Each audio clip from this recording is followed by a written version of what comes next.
The 10,003rd meeting of the Security Council is called to order.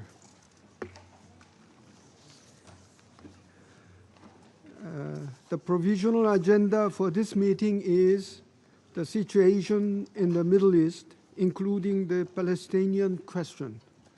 The agenda is adopted.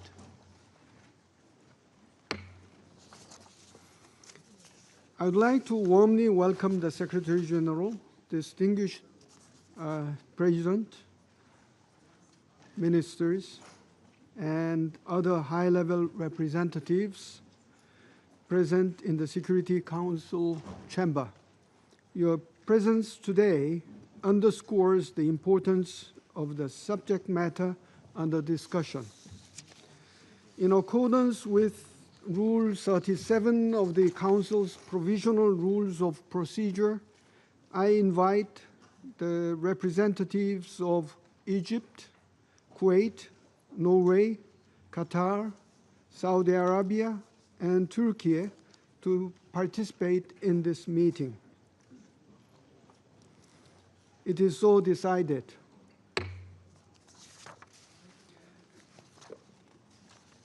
I propose that the Council invite permanent observer of the Observer State of Palestine to the United Nations to participate in the meeting in accordance with the Provisional Rules of Procedure and the previous practice in this regard. There being no objection, it is so decided. In accordance with the Rule 39 of the Council's Provisional Rules of Procedure, I invite the following to participate in this meeting: His Excellency Mr. Ahmed Abul Hayt, Secretary General of the League of Arab States, and Her Excellency Ms. Kaya Kallas, High Representative of the European Union for Foreign Affairs and Security Policy, and Vice President of the European Commission. It is so decided.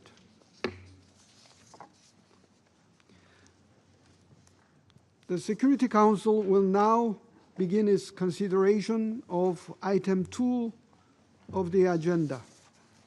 I now give the floor to the Secretary General, His Excellency Mr. Antonio Guterres. Mr. President, Excellencies, we are confronting one of the darkest chapters of the Israeli-Palestinian conflict. Nearly 2 years after the horrific Hamas terror attacks of 7 October and the devastating Israeli military response that followed, the violence has only deepened across the occupied Palestinian territory, with grave threats to regional and global peace and security. The Israeli military onslaught in Gaza City is compounding an already catastrophic humanitarian crisis. Countless Palestinian civilians and the remaining hostages are trapped under relentless bombardment and deprived of food, water, electricity, and medicine. Famine is a reality, with the population constantly forced to move and being starved. To call this situation untenable and morally and legally indefensible does not begin to capture the scale of human suffering. I have repeatedly appealed for an immediate permanent ceasefire, the immediate unconditional release of all hostages, and the immediate unconditional and unhindered humanitarian access. UN resolutions continue to be ignored, international humanitarian law violated, impunity prevails, and our collective credibility is being undermined. The violence is spreading from Gaza into the occupied West Bank and beyond, including several countries in the region and recently even Qatar. Efforts to secure a ceasefire and hostage release deal led by Qatar, Egypt, and the United States suffered a serious blow on 9 September. The Israeli attack was not only a violation of Qatar's sovereignty and territorial integrity, It also threatened the very norms and mechanisms we rely on for diplomacy and conflict resolution. Excellencies, the viability of a two-state solution is steadily eroding, now reaching its most critical level in more than a generation. Relentless settlement expansion, de facto annexation, forced displacement. Cycles of deadly violence, including by extremist settlers, have entrenched an unlawful Israeli occupation and pushed us perilously close to a point of no return. Israel's recent approval of settlement construction in the EU1 area is especially alarming. If implemented, it would sever the occupied West Bank, it would sever the occupied West Bank, destroying the territorial contiguity of a Palestinian state. Israeli settlements are not just a political issue, they are a flagrant violation of international law. At the same time, the Palestinian Authority is facing an existential crisis. Fiscal, political, and institutional pressures are undermining its ability to function. Israel's withholding of clearance revenues, the suffocation of the Palestinian economy, and the sharp decline in donor aid have left the Palestinian Authority unable to pay salaries or deliver basic services. Urgent international support, financial and political, is needed to stabilize the Palestinian Authority and preserve its viability as a partner for peace. And yet, amid the darkness, a glimmer of hope emerged yesterday with the resumption of the high-level international conference on a two-state solution. I commend France and Saudi Arabia for co-chairing this important meeting and for helping to reignite political momentum. I welcome the recognition of Palestinian statehood by many more countries, including permanent members of the Council, France and the United Kingdom. This is the clearest path to a two-state solution. Israel, and an independent, sovereign, democratic, viable and contiguous state of Palestine, living side by side in peace and security on the pre-1967 lines, with Jerusalem as the capital of both states, based on international law and UN resolutions. We must seize this momentum. The so-called day after in Gaza must be anchored in international law, reject any form of ethnic cleansing, and have a clear political horizon towards a viable two-state solution. As I said to the General Assembly this morning, we must urgently reverse the dangerous trends on the ground. Relentless settler expansion and violence and the looming threat of annexation must stop. The calls of the International Court of Justice must be heeded, including for Israel to immediately cease settlement activities and end its unlawful presence in the occupied Palestinian territory. The illegal occupation must end. And we must support Palestinian institutions politically and financially to carry out essential reforms and ensure fiscal stability. Excellencies, a just and lasting peace will never be built through more violence. Peace demands a collective commitment to diplomacy, to international law, to the dignity of all people. There are actions that the Security Council must take. There are responsibilities each member of this council must uphold. We cannot let this fragile moment slip away. Thank you. I thank the Secretary General for his briefing. I shall now make a statement in my capacity as Minister of Foreign Affairs of the Republic of Korea. I thank again the Secretary General for his briefing. It is yet another stark reminder that the situation in Gaza stands as one of the gravest challenges to international peace and security. The immense scale of human suffering and the implications for regional stability demand our urgent and united attention.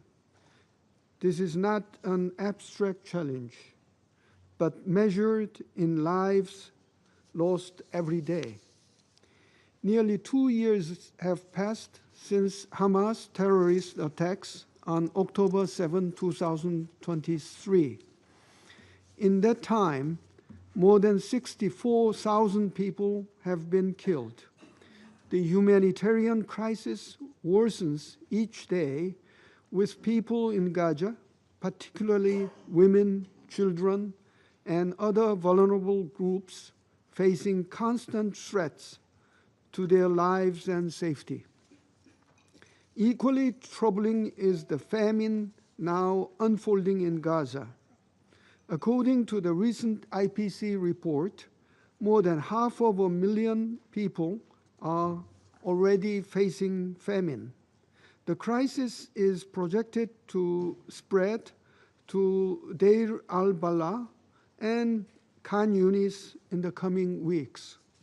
We must prevent any further devastation for civilians already in desperate conditions. Safe, sustained, and unimpeded humanitarian access must be guaranteed without any further delay. We call for the immediate lifting of all restrictions on the entry and distribution of humanitarian assistance. Excellencies, the Republic of Korea is deeply alarmed by Israel's ground operation to seize control of Gaza City, which risks further exacerbating an already catastrophic humanitarian crisis. We are also gravely concerned that its decision to resume construction in the E1 settlement area would threaten to isolate Palestinian communities in the area. Given the dire situation, upholding international law, in particular international humanitarian law, is imperative. These rules are not aspirational ideals, but binding obligations designed to safeguard human dignity, even in the darkest moments of conflict. We urge all parties to comply fully with these principles.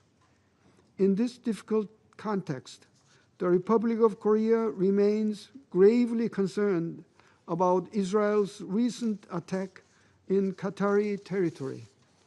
This act is unacceptable. It not only violates the territorial sovereignty of the state of Qatar, one of the key mediating countries, but also jeopardizes ongoing negotiations to achieve an immediate ceasefire and secure the release of all hostages held by Hamas. We reaffirm our full support for the tireless mediation efforts of the United States, Qatar, and Egypt. We commend the unwavering commitment of Qatar's diplomatic mediation, which remains indispensable to ending the cycle of violence and creating a pathway toward stability. The Republic of Korea also reiterates its steadfast call for an immediate ceasefire and the unconditional release of all hostages. Securing their freedom, together with establishing a permanent and fully respected ceasefire, are indispensable steps towards a just and lasting peace. Excellencies, the Republic of Korea deeply understands the Palestinian people's aspiration to establish their own state. We believe that the two-state solution is the only viable pathway to resolve the Israel-Palestinian issue and to build lasting peace. The Korean government will continue to play its due role in the international community's growing efforts to build peace and stability in the region based on the two-state solution. Taking all considerations into account, Korea is committed to recognizing Palestinian statehood at a time when it would be genuinely conducive to realizing the two-state solution. As we deliberate today, let us not lose sight of our common goal, a Middle East where peoples of all walks of life can coexist in peace, security, and prosperity. Korea stands ready to contribute to alleviating civilian suffering, upholding the principles of international law, and helping to lay the firm foundations of a just and enduring peace for all. I now resume my functions as the President of the Council. I now give the floor to His Excellency, Mr. Mohammed Ishaq Dar, Deputy Prime Minister and Minister of Foreign Affairs of the Islamic Republic of Pakistan. Thank you, Mr. President. At the outset, I wish to express my gratitude to you, Mr. President, for convening this meeting. I welcome the participation of all distinguished ministers joining this important discussion today. I also thank Secretary General for his valuable briefing and thoughtful remarks. The Secretary General's voice has always been of wisdom and compassion in Palestine and beyond. To promote peace and alleviate human sufferings, we salute this dedication and devotion, Mr. Secretary General. Mr. President, we meet today in the shadow of a profound and deeply troubling tragedy. The Palestinian people are enduring unimaginable suffering, an unbearable daily toll of human lives, the destruction of homes and neighborhoods, and the obliteration of essential infrastructure. Hospitals, schools, and markets lie in ruins. Roads and utilities have been shattered. The very fabric of society has torn apart. Over 64,000 lives have been lost, and over 100,000 have been injured. These are not mere statistics. They were grieving mothers, anguished fathers, suffering children, and revered elders. The devastation is immense. The grief is immeasurable. The world must not remain silent. The humanitarian situation in Gaza has reached catastrophic proportions. Starvation grips the population, and famine has taken hold. According to the latest Integrated Food Security Phase Classification (IPC) analysis, famine is now a reality in Gaza City, putting over 500,000 people at grave risk. In Khan Yunis and Deir al-Bala, famine looms imminently, threatening countless more lives. The ongoing military operations in Gaza City inflict a relentless toll. Dozens of Palestinians are killed each day, entire families displaced, and communities torn apart. Already, 300,000 people have been uprooted, and nearly 1 million face imminent displacement. The roar of fighter jets, the plumes of smoke from tank fire, and the collapse of buildings. What must this relentless violence mean for women, children, and the most vulnerable? And what of the hostages caught in the crossfire, whose lives hang in the balance? Mr. President, in the West Bank, illegal settlement expansion continues unabated. The latest E1 plan is grave violation of international law and relevant UN resolutions, as well as a stark manifestation of settler colonialism in the 21st century, a blow to the two-state solution. Mr. President, the time for action is upon us. Pakistan calls for the following urgent and concrete measures. 1. An immediate, unconditional, and permanent ceasefire to halt the bloodshed and prevent further loss of lives. 2. Full, unhindered humanitarian access to Gaza and the immediate lifting of the blockade to allow life-saving aid to reach those who are in need. 3. A categoric end to any forced displacement of Palestinians from their lands, while upholding the right of return for refugees in accordance with the international law and establishing an international protection mechanism. And, Mr. President, Pakistan reaffirms its unwavering support for the Palestinian people in their just struggle for dignity, justice, and self-determination through the establishment of a sovereign, independent, and contiguous Palestinian state on pre-1967 borders with Al-Quds al-Sharif as its capital. Pakistan welcomes the two-state solution conference chaired by France and Saudi Arabia. We also commend the recent recognitions of the State of Palestine by numerous member states, a step that reflects adherence to justice and the principle of international law.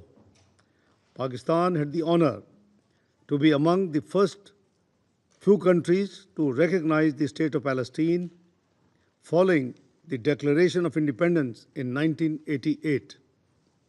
This positive momentum must be sustained with resolute determination, seriousness of purpose, and an unwavering commitment to achieving a just and lasting solution.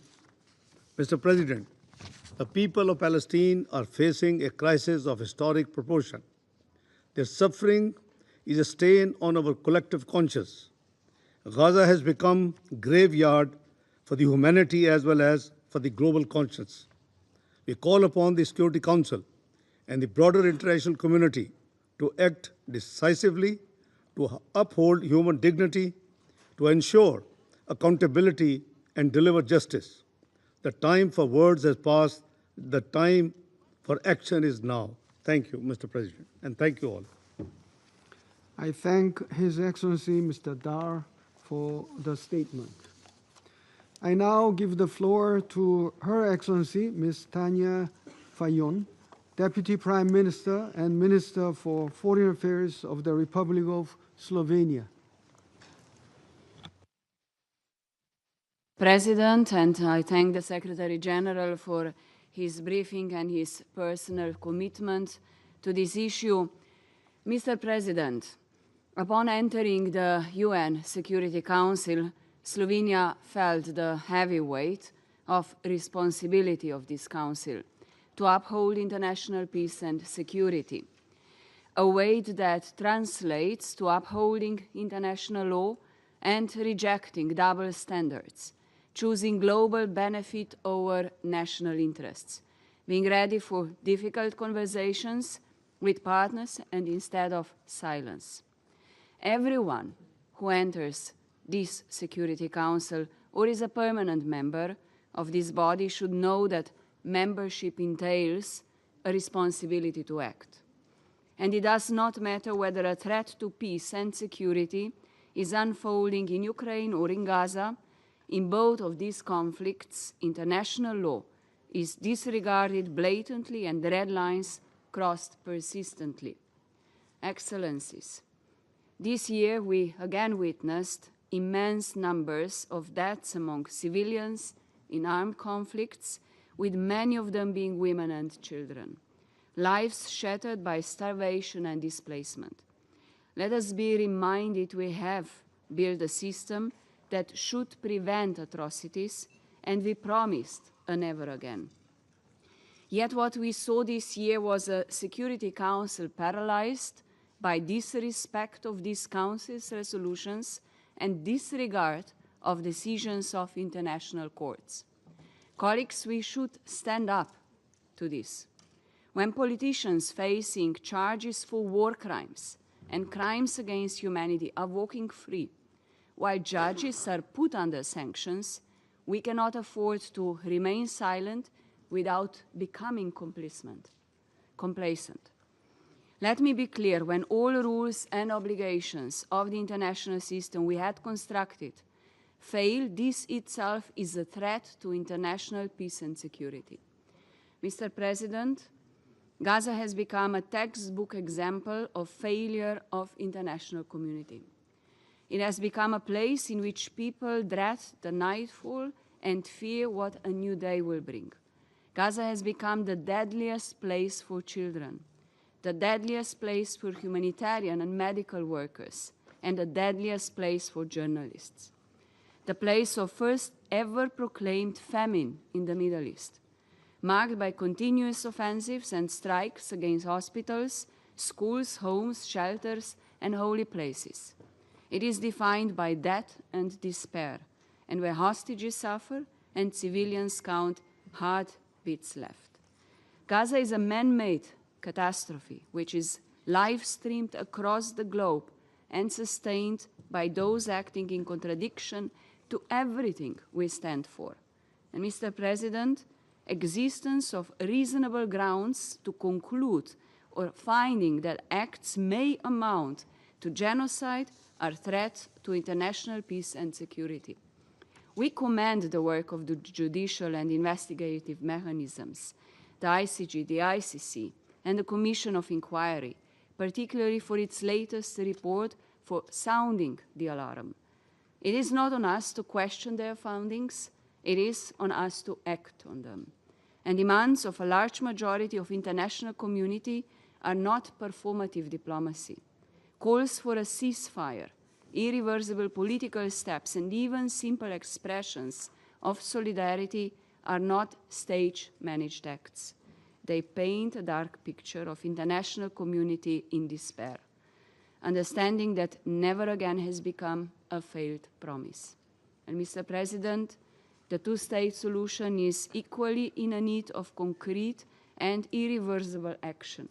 I welcome the new wave of countries recognizing the state of Palestine, and I call on others to take bold steps to recognize Palestine and normalize ties with both states.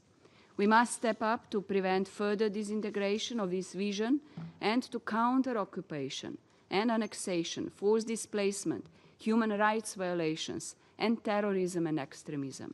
Slovenia firmly supports the role of United Nations, including UNRWA, in addressing the ongoing crisis and in paving way to the two-state solution, and of the Palestinian Authority in carrying out reform and assuming full political ownership in the state of Palestine.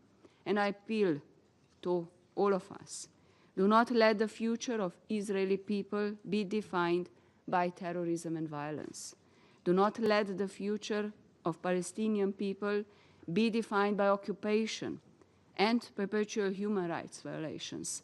And I appeal to you, do not let our collective future to be defined by the stain of the Gaza genocide. Act now. There is no bigger threat to international peace and security than a cycle of violence perpetrated by continuous fear, everlasting hate, and uncertain future. The stories of children starved to death, a threat of a population displaced, and a territory in fear should be all we need for us to understand that the time for the immediate, permanent, and unconditional ceasefire is now. Thank you.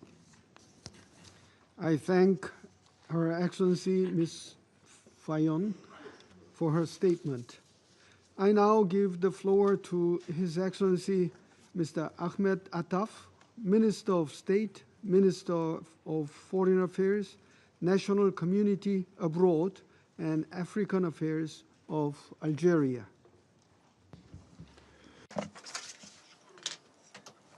Thank you, Mr. President, for organizing this session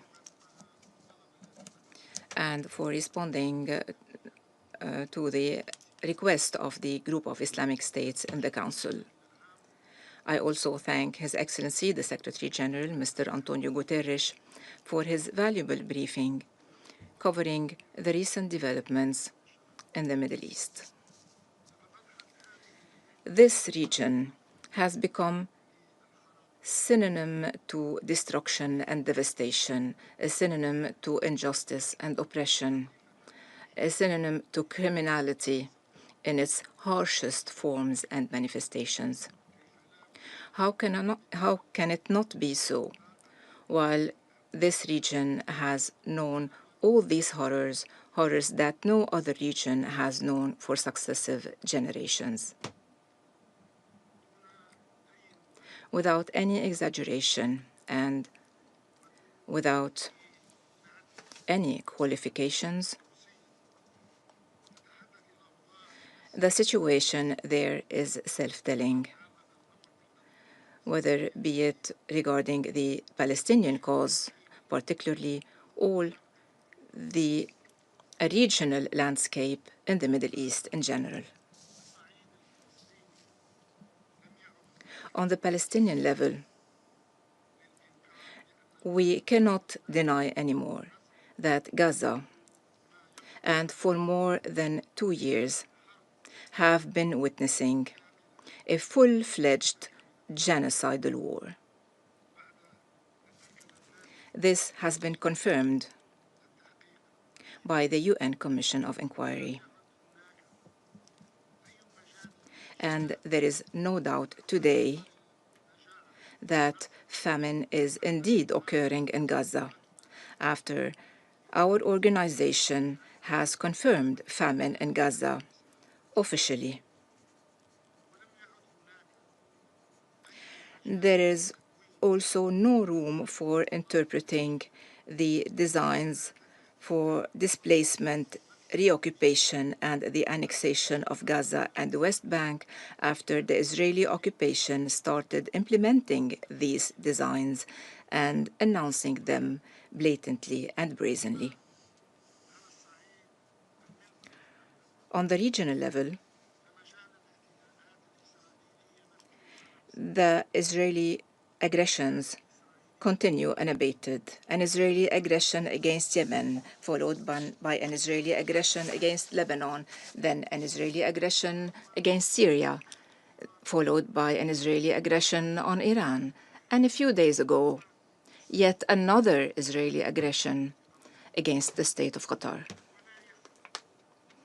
Needless to say that this list might expand even further following the threats against other countries in the region. This is the unjust and tragic situation that the Israeli occupation is trying to entrench. The Israeli occupation is opening new fronts of aggression, one front after the other. This council does not have to solve riddles anymore, now that the Israeli occupation itself is boasting about its achievements. The Israeli aggression is first aiming at undermining any prospect for the establishment of an independent, sovereign Palestinian state, not on the ground alone, but also in the minds of people, if possible.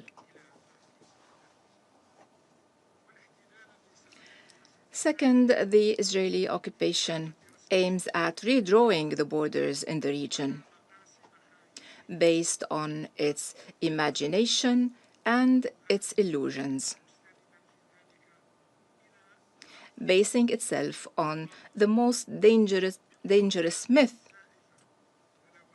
which is the myth of Greater Israel.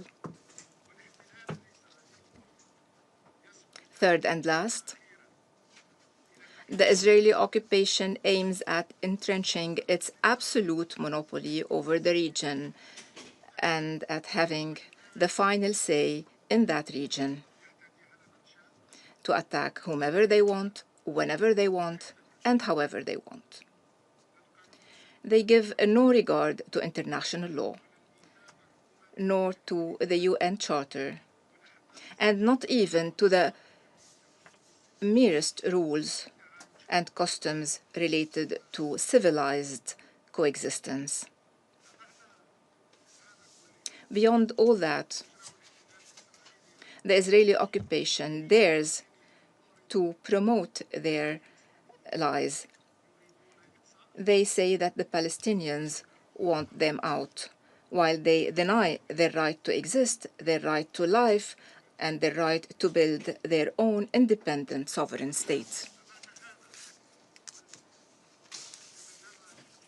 The Israeli occupation dares to promote their propaganda, claiming that they are alone, surrounded by enemies who want to destroy them, while they have been acting arrogantly against all the countries of the region. In addition to all the above, the Israeli occupation is claiming to be a shrine for democracy and the rule of law in the region, while they have proved for the whole world that they are the greatest danger to right and to law, and that they are the gravest threat threatening security and stability in the region and international peace and security. The tragedies and horrors that the Middle East is facing today require us to reconsider peace and security in the region and to approach them differently from a more comprehensive perspective that accepts no fragmentation. The issue of security in the Middle East did not start on the 7th of October 2023 in order to be associated and reduced to that date. That would be unjust and biased. The history of the region runs parallel to the history of this organization. It proves that the Palestinian cause remains the central cause that cannot be obliterated, that cannot be ignored, and cannot be marginalized. Today, we see for ourselves how attempts at liquidating this cause only added to its legitimacy and made it the most just cause on the planet. The history of the region is carved into the resolution of this Council. This history proves that there is no alternative to the two-state solution and to the establishment of the State of Palestine along the borders of 1967 with Al-Quds al-Sharif as its capital. This is the just, lasting, and final settlement of the Israeli-Palestinian crisis or conflict. Today, we also see for ourselves how the designs to obliterate this state only made it more resolute through the diplomatic recognitions. Algeria welcomes these recognitions and calls for strengthening them in order to grant the Palestinian state full membership in our organization. The history of the organization is also rooted in international legitimacy. This history proves that there is no alternative to putting a final end to the exceptional, unjust treatment granted to the Israeli occupation, including impunity, non-accountability, and no punishment. And today, we also see for ourselves how the overwhelming majority of the member states believe in the importance of dissuasion and accountability for those who believe that they are above all the rules, regulations, and laws that others are respecting. Furthermore, the history of the region also shows that security and stability in the Middle East will not be achieved if our Council does not shoulder its responsibilities. The fate of the Palestinian cause and the fate of the Palestinian people, the fate of all the countries and peoples of the region, all these fates depend on the will of this Council and on the Council's ability to impose the respect of its resolution, to impose the respect of international legitimacy, and its ability to dissuade all violations and to end impunity. Thank you, Mr. President. I thank His Excellency Mr. Attaf for the statement. I now give the floor to His Excellency Mr. Musa Timothy Kaba, Minister for Foreign Affairs and International Cooperation of Sierra Leone. Mr. President, I thank His Excellency Cho Hyun, Minister of Foreign Affairs of the Republic of Korea, for convening this meeting at the request of Algeria, Guyana, Somalia, Pakistan, and Sierra Leone. I also thank the Secretary General, Antonio Guterres, for his important briefing. My delegation commends the principled leadership of the UN Secretary General and the work of the UN teams in the field. Mr. President, the overall situation in the Middle East remains fragile and evolving. However, while some areas such as Lebanon and Syria are experiencing significantly less violence than before, the Gaza Strip and the West Bank, in contrast, are in very dire circumstances, with civilians enduring over 23 months of unimaginable and increasing violence. We recall the attack by Hamas and other armed groups of 7th October 2023 that led to the killing and taking of hostages of Israeli civilians, and reiterate our unequivocal condemnation of that heinous action, especially the taking of hostages. Sierra Leone further recalls that since the start of this conflict, the Council has remained seized of this subject, having received extensive briefings on the prevailing security, humanitarian, and political situation in the West Bank and the Gaza Strip. We regret that effort by this Council and the mediators to secure a deal that allows for the cessation of hostilities have been met with challenges. In this regard, we have concluded, along with other member states, that the Israeli-Palestinian conflict can only be resolved by peaceful means and that the military option is not viable. The atrocities committed on and since the attacks of 7th October 2023 highlight the urgency of finding a comprehensive and lasting solution to this long-standing conflict. Sierra Leone remains dedicated to supporting international efforts toward a political, just, and comprehensive settlement that ends the occupation, stops settlement expansion, and addresses extremism and terrorism. Sierra Leone is gravely concerned that the continuation of this war deepens despair among civilians in the Gaza Strip and the hostages held by Hamas. With intensified hostilities, significant loss of life, destruction of critical civilian infrastructure, blockades, and evacuation orders, the civilians in the Gaza Strip, including women and children, have borne the brunt of this war. The current status quo is unacceptable, as it is unbearable for the civilians with no seeming hope of survival. This is a blatant violation of the United Nations Charter, the provisions of international humanitarian law, and Security Council resolutions. Guided by the UN Charter, international law, and the rule of law, we emphasize the following key points. First, a complete cessation of hostilities in the Gaza Strip and the West Bank, and an irreversible political process leading to a permanent ceasefire. The parties to the conflict must recommit to ongoing peace efforts and take concrete steps that will prevent further atrocities.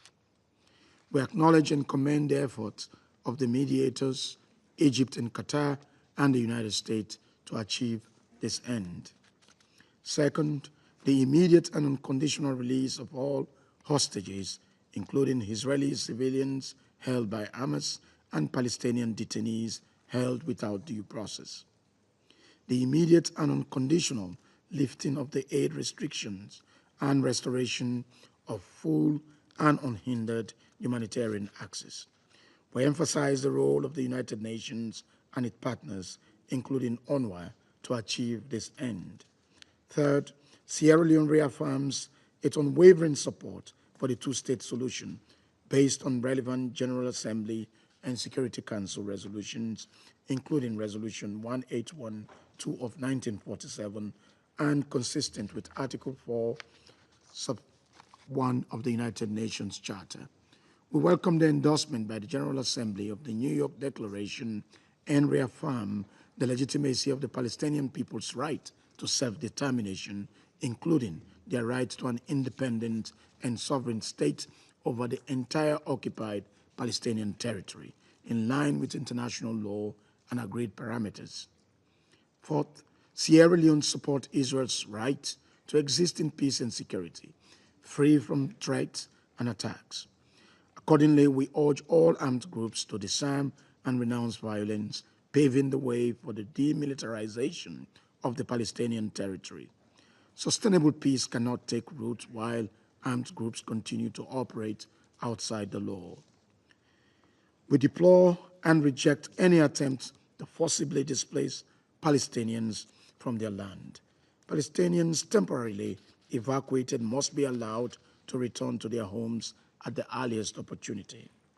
Finally, Mr. President, we emphasize the need for the Palestinian Authority to be fully empowered and supported politically, financially, and administratively to enable it to continue implementing its credible reform agenda.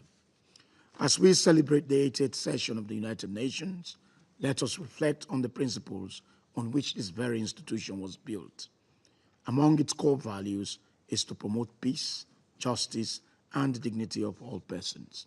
We must exercise the political will to deliver peace to the Palestinians and Israelis. Ongoing international efforts are a positive step that must be fully leveraged by both parties in good faith. The time to act is now in order to save the Palestinian people from the scourge of war. I thank you. I thank His Excellency Mr. Kappa for the statement.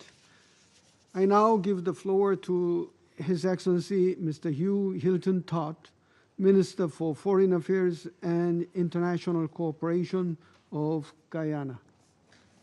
Mr. President, as a member state of the Organization for Islamic Cooperation, OIC, Guyana thanks you for facilitating the group's request for convening today's meeting. I also thank Secretary General Antonio Guterres for his remarks and for his consistent and principled advocacy on behalf of the Palestinian people and for peace in the Middle East region. Mr. President, the protracted Israeli aggression against Palestine cannot continue to be a defining feature for the politics in the Middle East. In recent times, the aggression has extended to other countries in the region, heightening instability and insecurity, driving Israeli poles away from its neighbors and undermining good neighborliness. The ongoing war in Gaza has itself become a catalyst of pain and pressure. Pain for hundreds of thousands of Palestinians who are the targets of Israelis' instruments of war, starvation, bombs, bullets, displacements, dispossession, and other cruelties solely intended to subjugate the Palestinian nation. We have seen, for example, how famine unfolded in Gaza in full view of the international community, and 192 countries, could not stop it. The war in Gaza has also become a catalyst for pressure, political pressure, which seems to be the only way the occupying power might respond to the international outcry against the genocidal acts being perpetuated against Palestinians. Guyana calls on the member states of the United Nations to ensure that their engagements with the State of Israel do not in any way contribute to prolonging the war in Gaza and the Israeli oppression of the Palestinian people. It took a collective effort to dismantle the system of apartheid in South Africa, and Guyana firmly believes that an equally strong and organized international response is needed to ensure the end of the occupation of the Palestinian territory.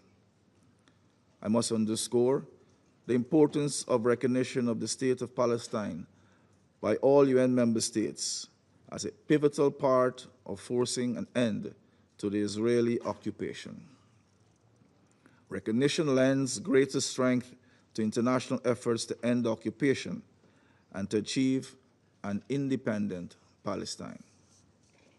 On the question of the occupation, Mr. President, allow me to recall that more than 1 year ago, the International Court of Justice issued its advisory opinion confirming that Israel's prolonged occupation of the Palestinian territory is illegal under international law and must be brought to an end. The General Assembly later demanded that Israel end its occupation within a year. That is by the 18th of September 2025. That date has now passed without compliance on Israel's part. On the contrary, we have instead witnessed a series of developments that only entrench the occupation further and destroy the two-state solution.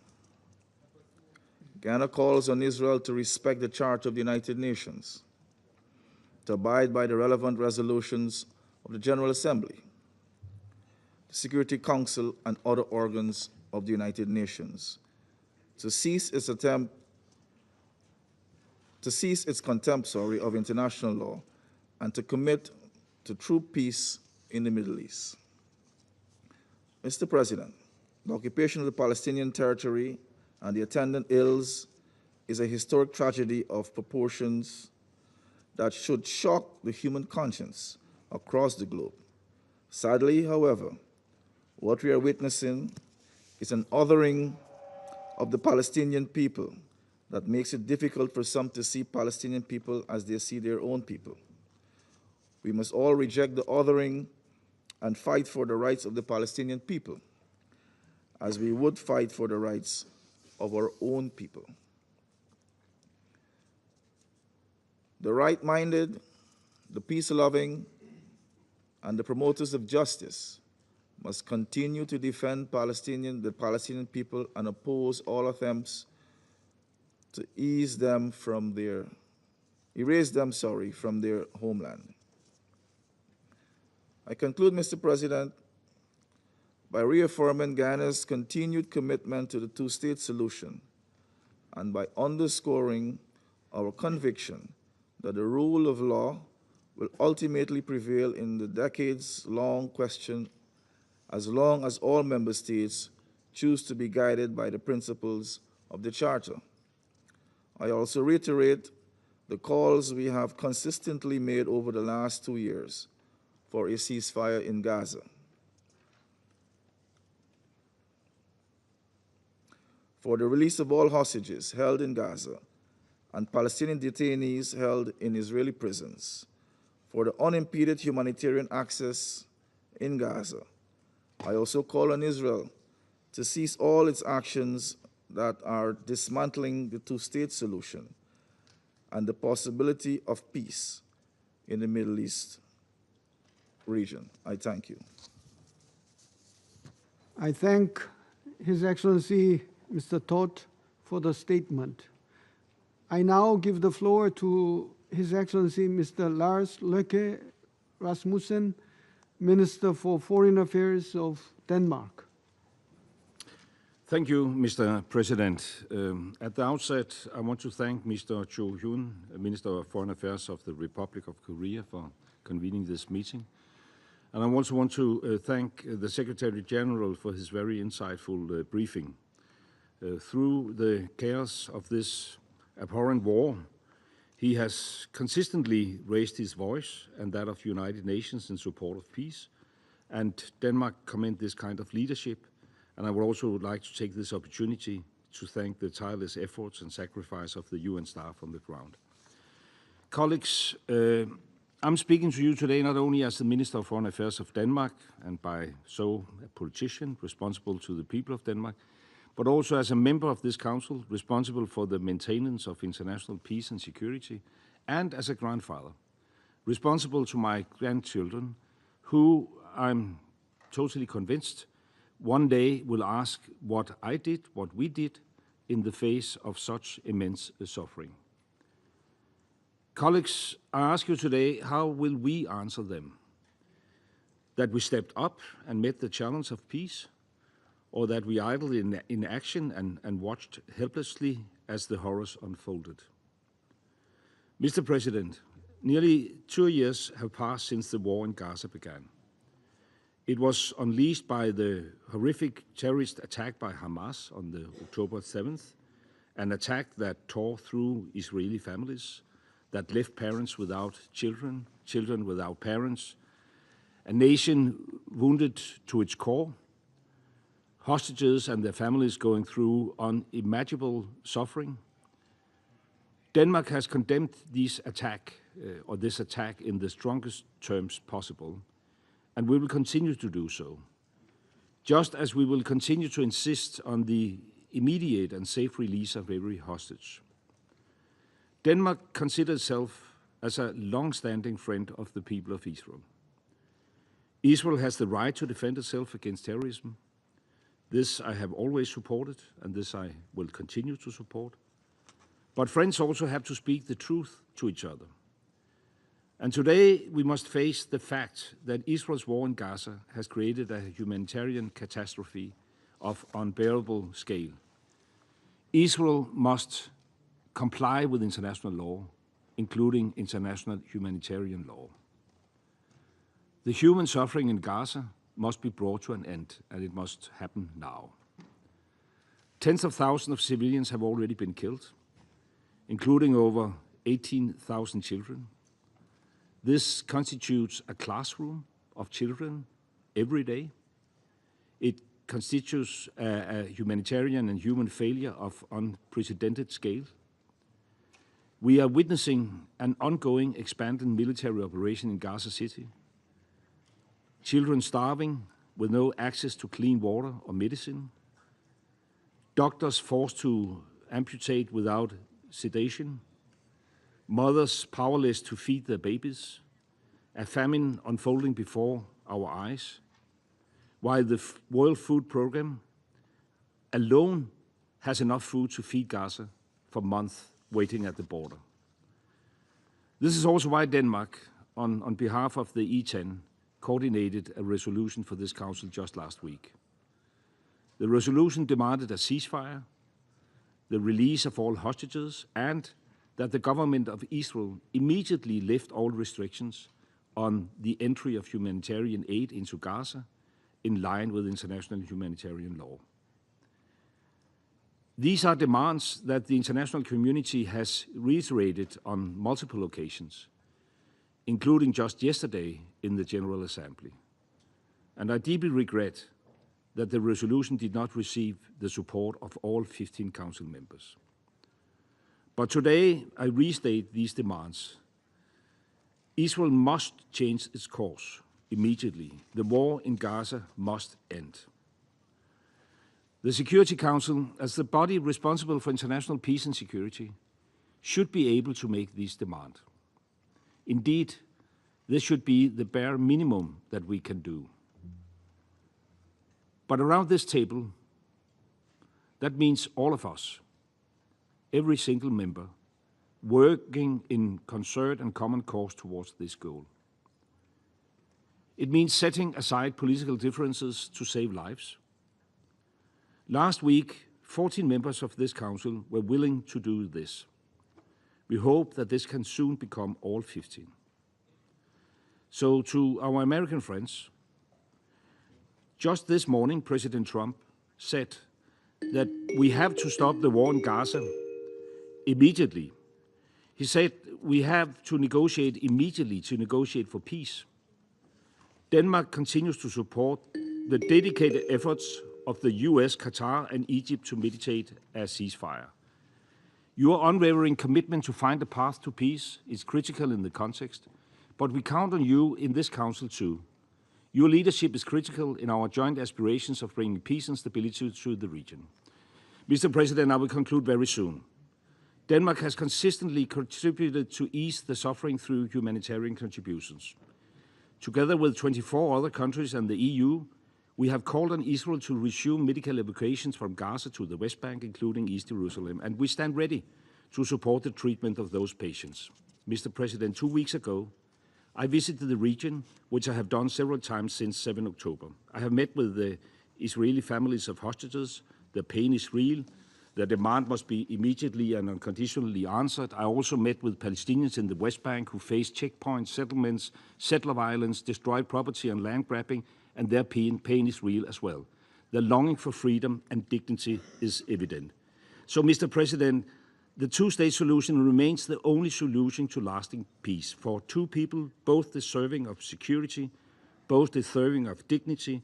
This was confirmed during the high-level conference on the two-state solution yesterday.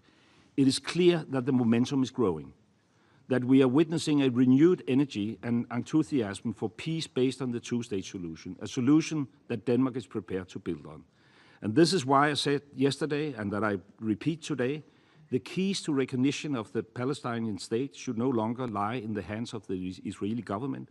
The Palestinians themselves must become masters of their own destiny.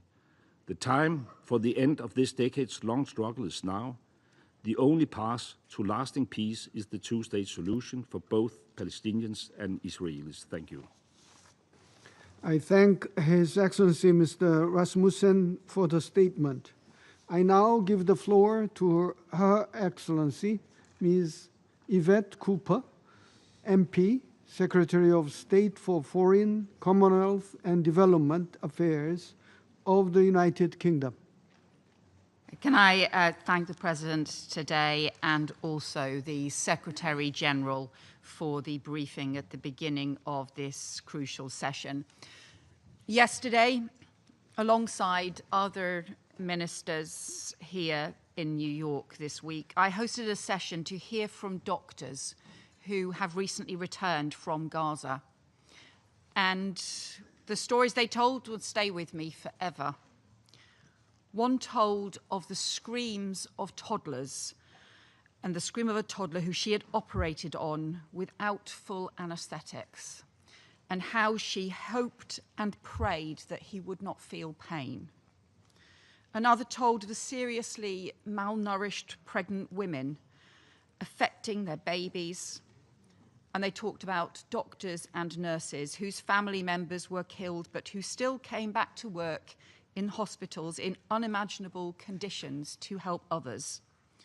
And they told of how the absolute basics of modern medicine, like antibiotics and anesthetics, things that we around this council table take for granted for ourselves and our loved ones, were unavailable, blocked and denied. And we say the words humanitarian crisis, but this is what it means, the pain and the screams of a toddler who cannot get the basic health care that they need. And only 18 out of 36 hospitals in Gaza now remain open, all of them struggling to operate amid severe shortages of fuel, medicine, equipment and staff. Over 1,700 healthcare workers have been killed in Gaza, more than 300 detained. This is what the catastrophic collapse of Gaza's healthcare system looks like. And as we are gathered here, Israeli forces are escalating the conflict in Gaza City, pounding more homes into rubble, sending frightened families scattering. It is incomprehensible, it is inhumane, it is utterly unjustifiable, and it must end. All that this action from the Israeli government will do is make a catastrophic humanitarian situation worse. More healthcare in crisis, harder than ever to get desperately needed aid to those who need it, more innocent children enduring a man-made famine, more civilians killed, but making it harder to get the remaining hostages out. Hostages who are still being held, who were seized by Hamas on the barbaric terrorist attack of October the 7th, and are still being held in the most horrendous conditions, prolonging the anguish for their families. and I reiterate our condemnation of Hamas and that barbaric terrorism in October the 7th. I met with some of the UK-linked hostage families again last week. Their ask of all of us is to keep the hostages at the forefront of our minds, to do everything we can to give their loved ones the chance of coming home and to achieve a ceasefire that gives them the chance to do that. And that must be our task. We know what needs to be done. We need a ceasefire now. We need the release of all the hostages. We need the immediate restoration of aid and support for medical care, and we need a broader framework for the lasting peace. And I welcome and support mediation efforts being made by the United States, Qatar, and Egypt to seek an end to conflict and to seek peace.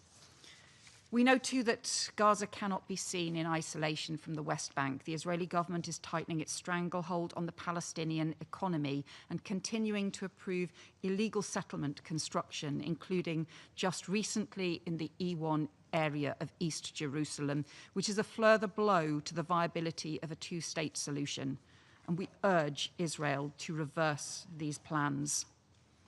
After 2 years of bloodshed, I believe the world is united in wanting this awful war to end, united in wanting all the hostages released, united in rejection of any role for Hamas in the future of Gaza or the future of a Palestinian state, united in wanting Israel to unblock aid and end the humanitarian catastrophe, and united in wanting a better and more peaceful future for the region, with the reconstruction of Gaza, the dignity for its people, and a new era of relations to support their collective security.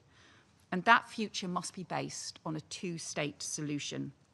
The UK's historic recognition of the state of Palestine this week is part of our commitment to peace, part of acting to protect the viability of the two-state solution as the only path to a just and lasting peace and to security for Palestinians and Israelis alike, part of rejecting extremist ideas on all sides, which involve too often fantasies of the destruction of the state of Israel or expulsion of the Palestinian population.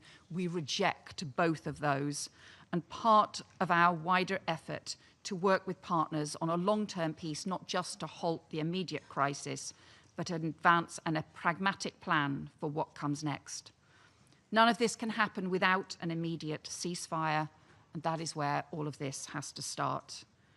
One of the doctors yesterday described the impact on children of growing up in trauma and devastation. And those will be the consequences on generations to come if we do not act now. We owe it to all of those children growing up in Gaza, across Palestine, across Israel. We owe it to all of them to build a better future. The time for peace is now. Thank you. I thank Her Excellency Ms. Cooper for the statement. I now give the floor to His Excellency Mr. Georgios Gerapatritis, Minister for Foreign Affairs of the Hellenic Republic. Thank you, Mr. President. I would like to thank you personally for convening this important meeting today at a very critical moment for the Middle East. Distinguished colleagues, what we have been witnessing in the Gaza Strip, words fail to describe. The humanitarian catastrophe is ongoing. For almost 2 years, the civilian population has endured conditions that are unsustainable and deeply concerning. No one should be compelled to live under such circumstances. The expansion of military operations in the city of Gaza has led to further displacement and risks, worsening an already dire humanitarian crisis. This reality endangers civilian lives. Any further escalation in Gaza, which worsens the already dramatic situation for civilians, must be avoided. The plight of children underscores the urgent need to guarantee safe, unhindered and sustained humanitarian access at scale to all parts of Gaza, in full respect of international law and international humanitarian law. Mr. President, Greece is actively engaged in all efforts to alleviate the suffering of the people in Gaza. We have consistently provided humanitarian assistance. We have already welcomed injured children from Gaza for treatment in Greek hospitals. On another strand of effort, we voted in favor of every draft resolution that would address the crisis in Gaza, the latest demanding the lifting of all restrictions on humanitarian aid. And this past May, I stood alongside the representatives of 80 UN members here in New York, reaffirming the significance of protecting civilians in armed conflicts. Humanitarian access is crucial to alleviating the suffering of the Palestinian population. Safe access to food, water, shelter, clothing, and medicines throughout the territory must be guaranteed, and international humanitarian law must be respected.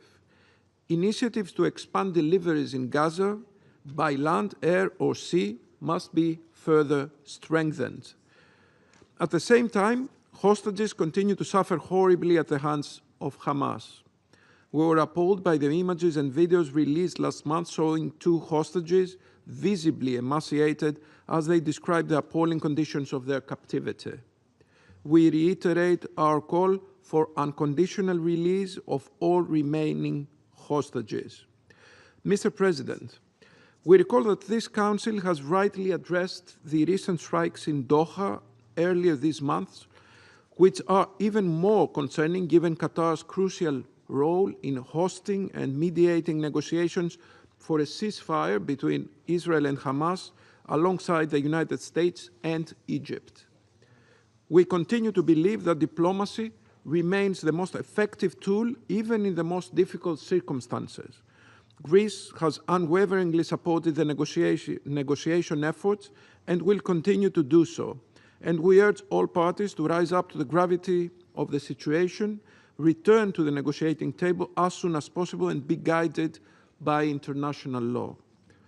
Mr. President, recent settlement expansion in the West Bank and settler violence further impair the prospects for peace.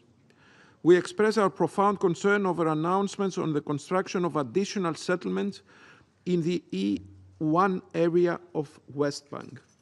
Such plans, were they to be realized, would further undermine the prospects of a two-state solution. The escalation of settler violence, including against Christian communities, is a cause for grave alarm as well. It needs to stop now. Mr. President, however remote or difficult the prospect may seem today, the two-state solution remains the only viable path forward. We need to provide the Palestinian people with a credible prospect of hope for the future. This is an indispensable condition for peace, stability, and security in the region, including the long-term security of Israel. We appreciate in this vein the leadership demonstrated by France and Saudi Arabia in co-chairing the two-state solution conference.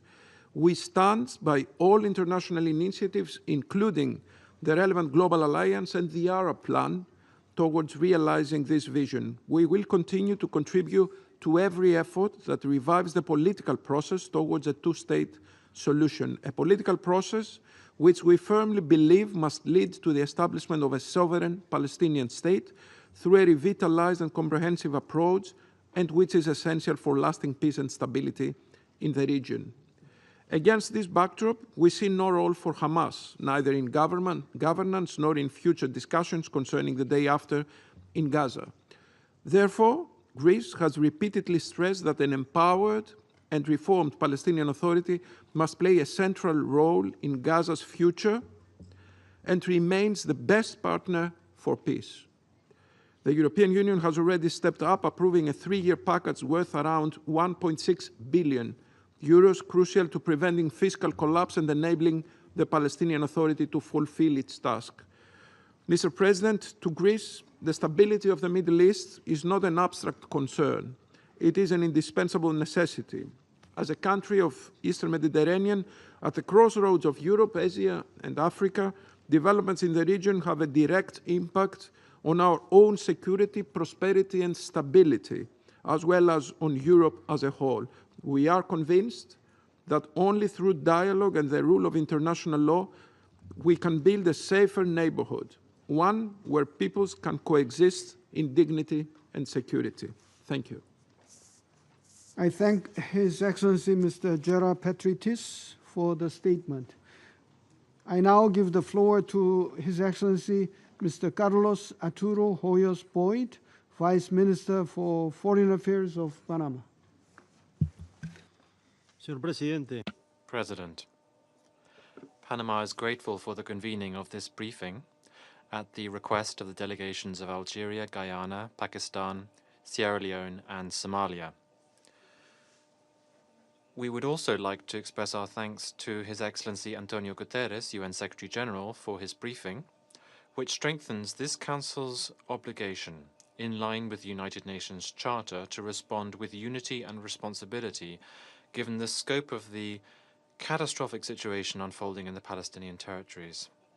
For more than 7 decades, the Israeli-Palestine conflict has been characterized by a lack of political will to resolve its root causes, paving the way only to mistrust, extremism, and violence.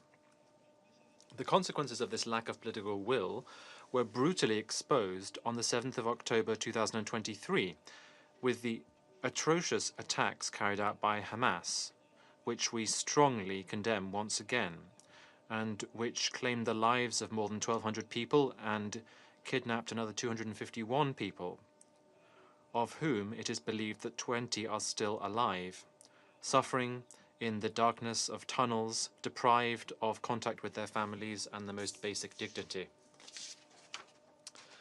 That episode only triggered a spiral of violence that led to an unprecedented war, given its scale of devastation in the Gaza Strip. More than 65,000 Palestinians, including 18,000 children, have died. Tens of thousands have been injured.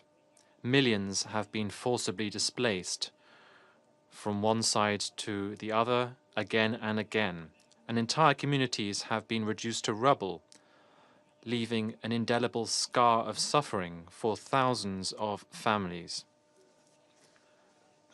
In the 59 days that the ceasefire lasted for between January and March, it was possible to stop human suffering, to facilitate humanitarian assistance getting into Gaza, and to make progress in releasing the hostages.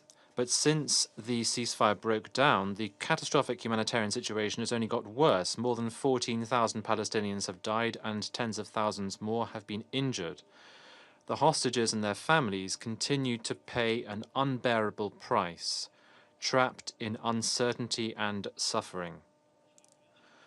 As if violence were not enough, hunger is also claiming lives every day. The Integrated Food Security Classification has declared starvation in Gaza, famine in Gaza. More than 425 people, including 125 children, have died of hunger, not because there was a lack of food, but because of the obstacles preventing food from getting in. This tragedy has been exacerbated by the further development of the military operation in Gaza City, which is still inhabited by hundreds of thousands of people, and which has become the backdrop to intense bombing and land operations that have led to widespread displacement and dozens of deaths, including those of children. The devastation is also affecting essential services. Hospitals and health centers have been damaged, water supply systems, sanitation systems are collapsed, and there is extreme danger for those who are trying to save lives or tell the truth about what is happening. Humanitarian staff and journalists, of whom hundreds have been victims of the violence, nevertheless continue to carry out their work in unbearable conditions and under constant threat. No goal can justify using methods that violate international law or the protection of human life. That is why Panama once again calls for an immediate, sustainable ceasefire. We also call for the immediate, dignified, unconditional release of all of the hostages and safe, sufficient, unhindered access for vital humanitarian aid to get into Gaza. These are the basic conditions of humanity that cannot be put off any longer. President, The crisis is not limited to Gaza either. In the West Bank, including East Jerusalem, violence has reached alarming levels. Land fragmentation, insecurity, and a lack of prospects are undermining the possibility of any sustainable political solution. This year alone, more than 186 Palestinians and 16 Israelis have lost their lives in incidents in this area as a result of the conflict intensifying. This is in addition to hundreds of people who've been injured and thousands of people affected by restrictions that are conditioning their everyday life. The military operations and widespread detentions have displaced entire families, including children and older persons, while further closures and obstacles are threatening to isolate communities and cut off access to schools, hospitals, and workplaces, which is making an already unsustainable situation even worse. In addition to this, the recent unacceptable incident in Qatar, which we unequivocally condemn, reiterates the need to put an end to this conflict before it escalates any further. President, Panama reiterates that there is no military solution to this conflict, only a serious, comprehensive, and sustained political process based on international law and on the relevant resolutions of this Council, which allows Israelis and Palestinians to live in security and dignity within internationally recognized borders and with guaranteed rights and with verifiable guarantees for both. That is the only solution. That is the only possible way to put an end to decades of suffering and to pave the way to reconciliation. Thank you very much. I thank His Excellency Mr. Hoyos Boyd for the statement. I now give the floor to the representative of Somalia.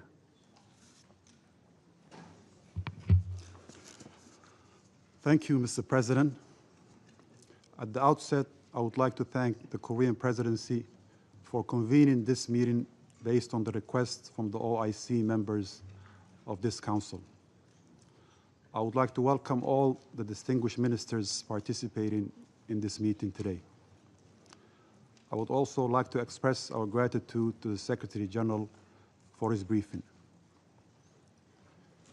Mr. President, we remain gravely concerned about the continued escalation of Israeli military operations in Gaza. As we speak, these military operations are expanding rapidly, and for the 2 million people still trapped in Gaza, it's a death sentence, literally and figuratively. Since this war began, over 65,000 Palestinians have been killed, the majority of them women and children. Last month's IPC report has removed all doubts about what's happening in Gaza. Famine is no longer looming. It is taking place now. It is taking place now in front of our all eyes.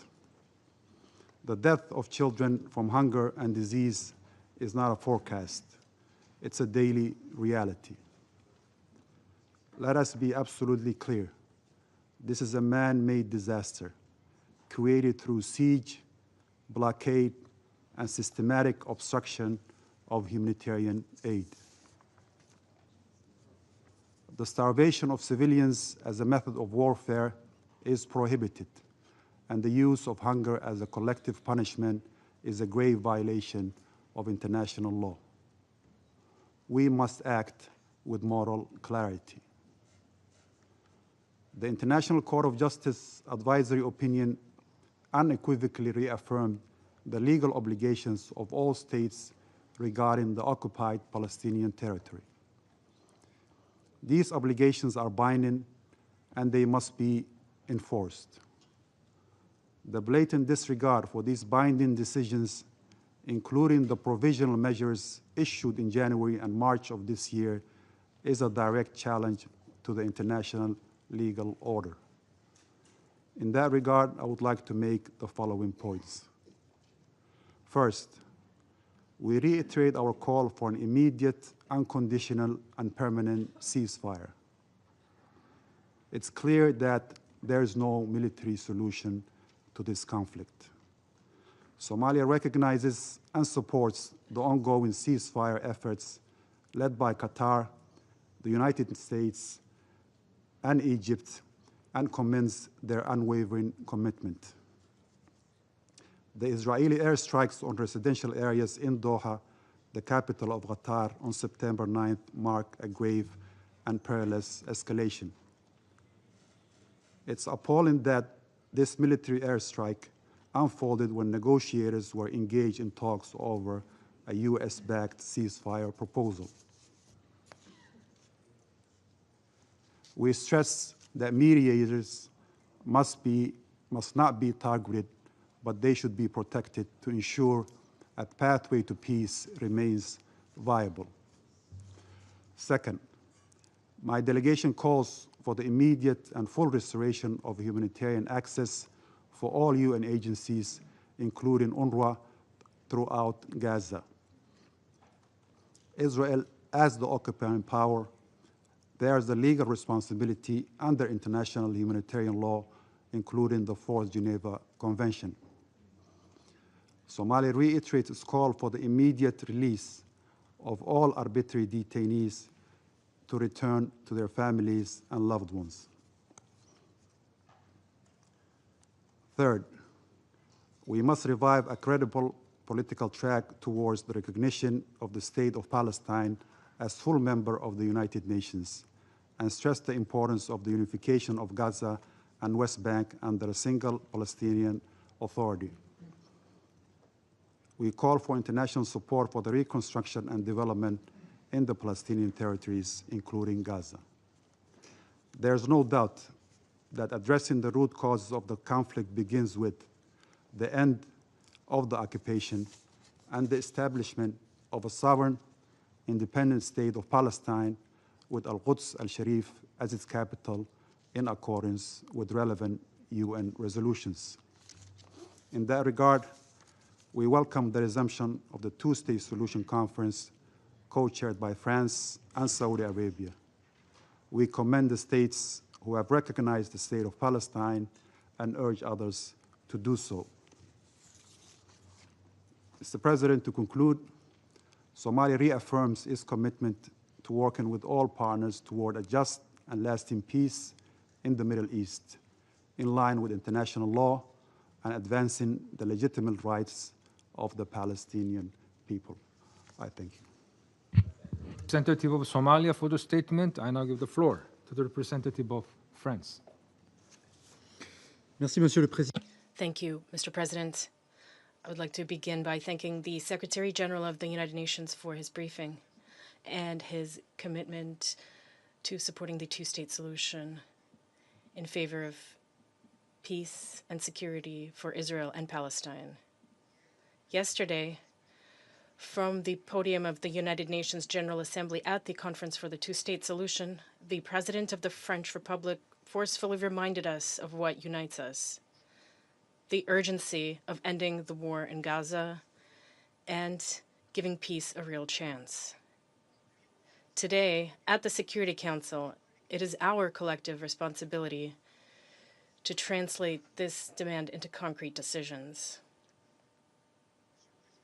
Mr. President, France unequivocally condemns the terrorist attacks of October 7th, 2023.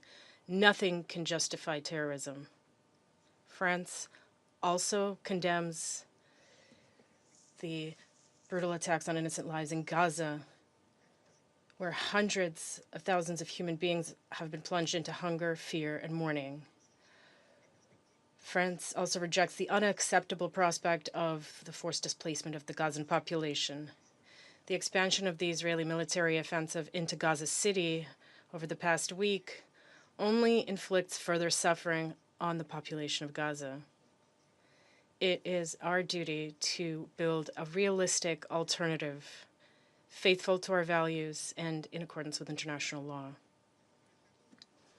As famine continues to gain ground in the Gaza Strip, France is deeply concerned that this council failed to reach agreement last Thursday to call for a response to the humanitarian emergency. France's message is clear. All lives are equally valuable, and all lives must be protected. The immediate and unconditional release of hostages still held by Hamas is a priority. This demand must go hand in hand with a permanent ceasefire in Gaza to end the suffering of the population in Gaza and allow for the safe, large-scale, and unhindered delivery of humanitarian aid. Mr. President, yesterday, the President of the French Republic announced France's recognition of the State of Palestine. This gesture reflects a profound conviction: the security of Israel and justice for the Palestinians are inseparable.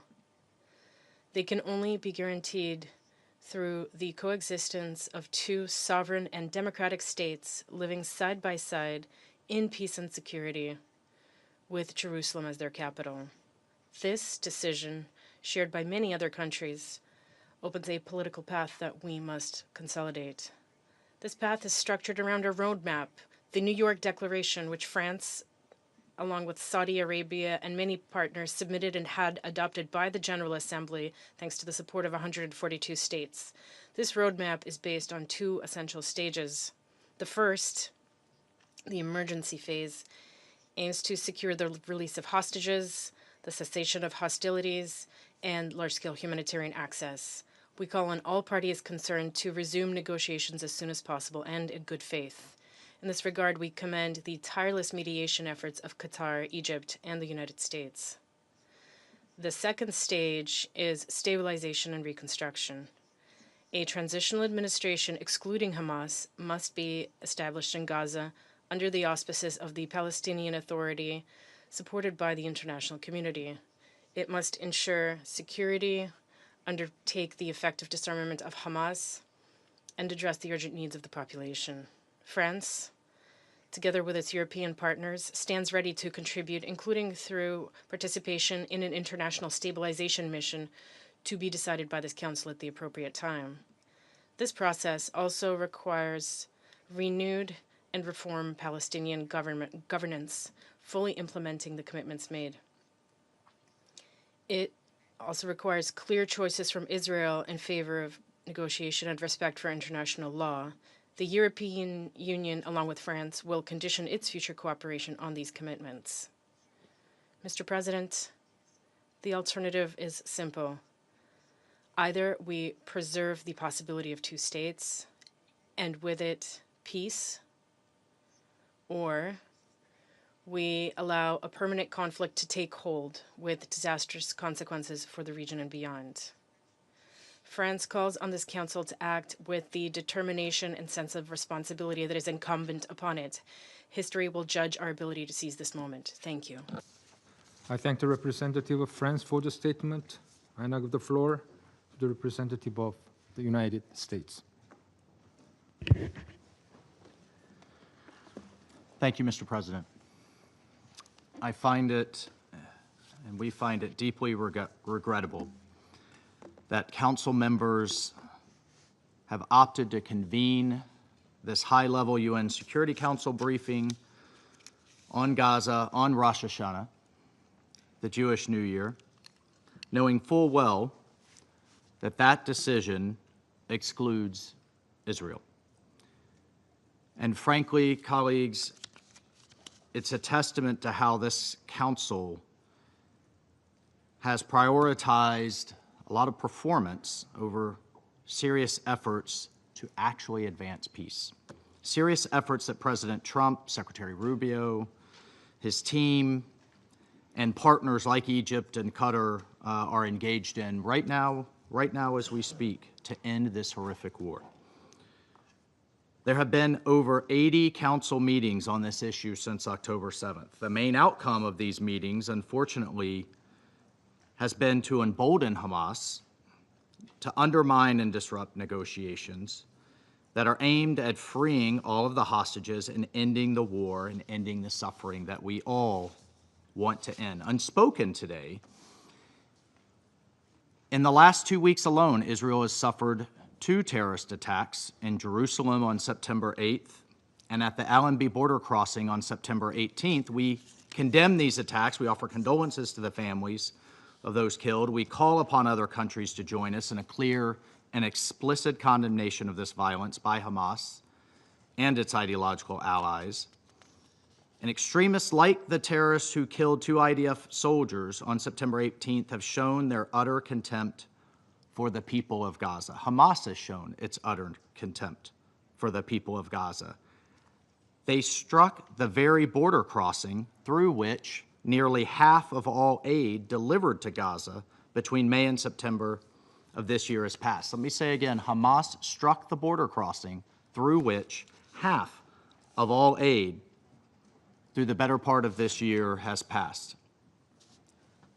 No country here would willingly allow terrorists like this to threaten its people. Israel should not be expected to be any different. And of course, has the right to defend itself from groups that wish to do it harm. As Secretary of State Rubio recently said, as long as Hamas exists, there will be no peace in the Middle East. And every member here has seen evidence of how Hamas has starved hostages, has tortured them. We've heard the testimony of freed hostages and what they've endured in captivity. And sadly, some endure still. We, the United States, again demand Hamas immediately release all 48 remaining hostages and their remains, cease putting civilians in harm's way, cease sacrificing their own people for propaganda aims, that they disarm, and that they surrender. This war could end today if that happened. But Hamas refuses. While Israel has accepted the negotiators' proposals, rewarding Hamas's refusal, whether with performative conferences or one-sided Security Council resolutions, colleagues, it undermines and it delays achieving the peace we all want. Unfortunately, yesterday's conference spoke to domestic audiences, but it will prolong this tragic war in Gaza, and it will prolong the suffering. Hamas stands emboldened today after that conference. We've rewarded its obstruction. We've undermined efforts to achieve peace in both the short and the long term. Unilateral recognition statements do not alter the reality on the ground. It does not alter the fact that there is not a Palestinian state to recognize. And at this point, there is no credible Palestinian partner for peace. The Palestinian Authority leaders from Ramallah are absent from New York this week because they failed to meet their Oslo commitments. The commitments were basic, including renouncing terrorism, renouncing violence, resolving issues through direct negotiations with Israel. The Palestinian Authority has failed to clear even those low bars. And their attempts to bypass negotiations through what can only be called lawfare, including at the ICC and at the ICJ, and its pushes for unilateral recognition of statehood. This charade is disappointing. It is clearly fueled by domestic politics and has given Hamas a reward for refusing to surrender, as well as an incentive. They're now incentivized to hold on, keep holding the hostages in subhuman conditions. We call on the Council membership and the UN to change its course, to focus instead onto how to prevent Hamas from ever doing this again and to how to eliminate them, on how they should free the hostages and create a framework so that Gaza can have a better future than the life, that the people of Gaza can have a better future than the life they have endured under terrorists. Secretary of State Rubio recently traveled to Israel and Qatar to address the threat posed by Hamas, to advance the immediate return of all hostages, and to ensure humanitarian aid actually reaches civilians. And the United States will continue working tirelessly towards those ends. And the Secretary was clear. The United States supports a negotiated settlement that will lead to the release of every single hostage. The President was clear today in the General Assembly to that same end. We must lead to the elimination of Hamas, and we must end the war. In the interim, The United States has worked to support the delivery of humanitarian aid to civilians in Gaza with actual meaningful results. The Gaza Humanitarian Foundation has securely delivered more than 170 million meals directly to civilians. We have also seen the increased flow of humanitarian aid, including through UN entities. However, looting and diversion is undeniable and remains serious problems that must be addressed. The UN's own data shows that approximately 85% of UN aid sent to Gaza since May 19th has been looted. Colleagues, the fighting must end so the international community can concentrate on the very hard work of building a new Gaza, one that embraces peace and coexistence and rejects terrorism and violence. I thank you. I thank the representative of the United States for the statement. I now give the floor to the representative of China. President, I thank Algeria, Guyana, Pakistan, Sierra Leone, and Somalia for their initiative to convene this meeting, and thank Secretary General Guterres for his briefing. President, the Palestinian question is at the core of the Middle East issue, bearing on the Middle East's peace and stability and global peace and security. Over 7 decades or so, the Palestinian-Israeli situation has time again fallen into turmoil and even led to the outbreak of wars, shaping the evolution of the international landscape and the development of international relations. Since the start of the current Gaza conflict, the Palestinian people have been deeply mired in suffering. Lebanon, Syria, Yemen, Iran, among others, are witnessing escalating tensions, and even Qatar has come under attack. The mounting conflicts and volatility in the Middle East have worsened the global security environment, dampened the economic outlook for the world, and ran counter to the common interests of the international community. It is therefore imperative to accord this issue the utmost importance and accelerate the resolution of the Palestinian question, which lies at the heart of the current turmoil. I will make 4 points. First, we must bring an end to the tragedy in Gaza without delay. The conflicts of the past 2 years have devastated Gaza with scenes of misery and destruction everywhere, yet Israel is stepping up its military offensive, causing even greater civilian casualties and displacements. Military means are not the solution to the problem. An immediate ceasefire is the right way to save lives and bring hostages home. We urge Israel to cease all military actions in Gaza without delay, fulfill its occupying powers' obligations under international humanitarian law, and fully restore access for humanitarian supplies. Last week, the Security Council's draft resolution on Gaza was vetoed once again by a permanent member. With deep disappointment, we expect the relevant country to effectively shoulder its responsibility and make earnest efforts to end this war. Second, we must de-escalate tensions in the West Bank.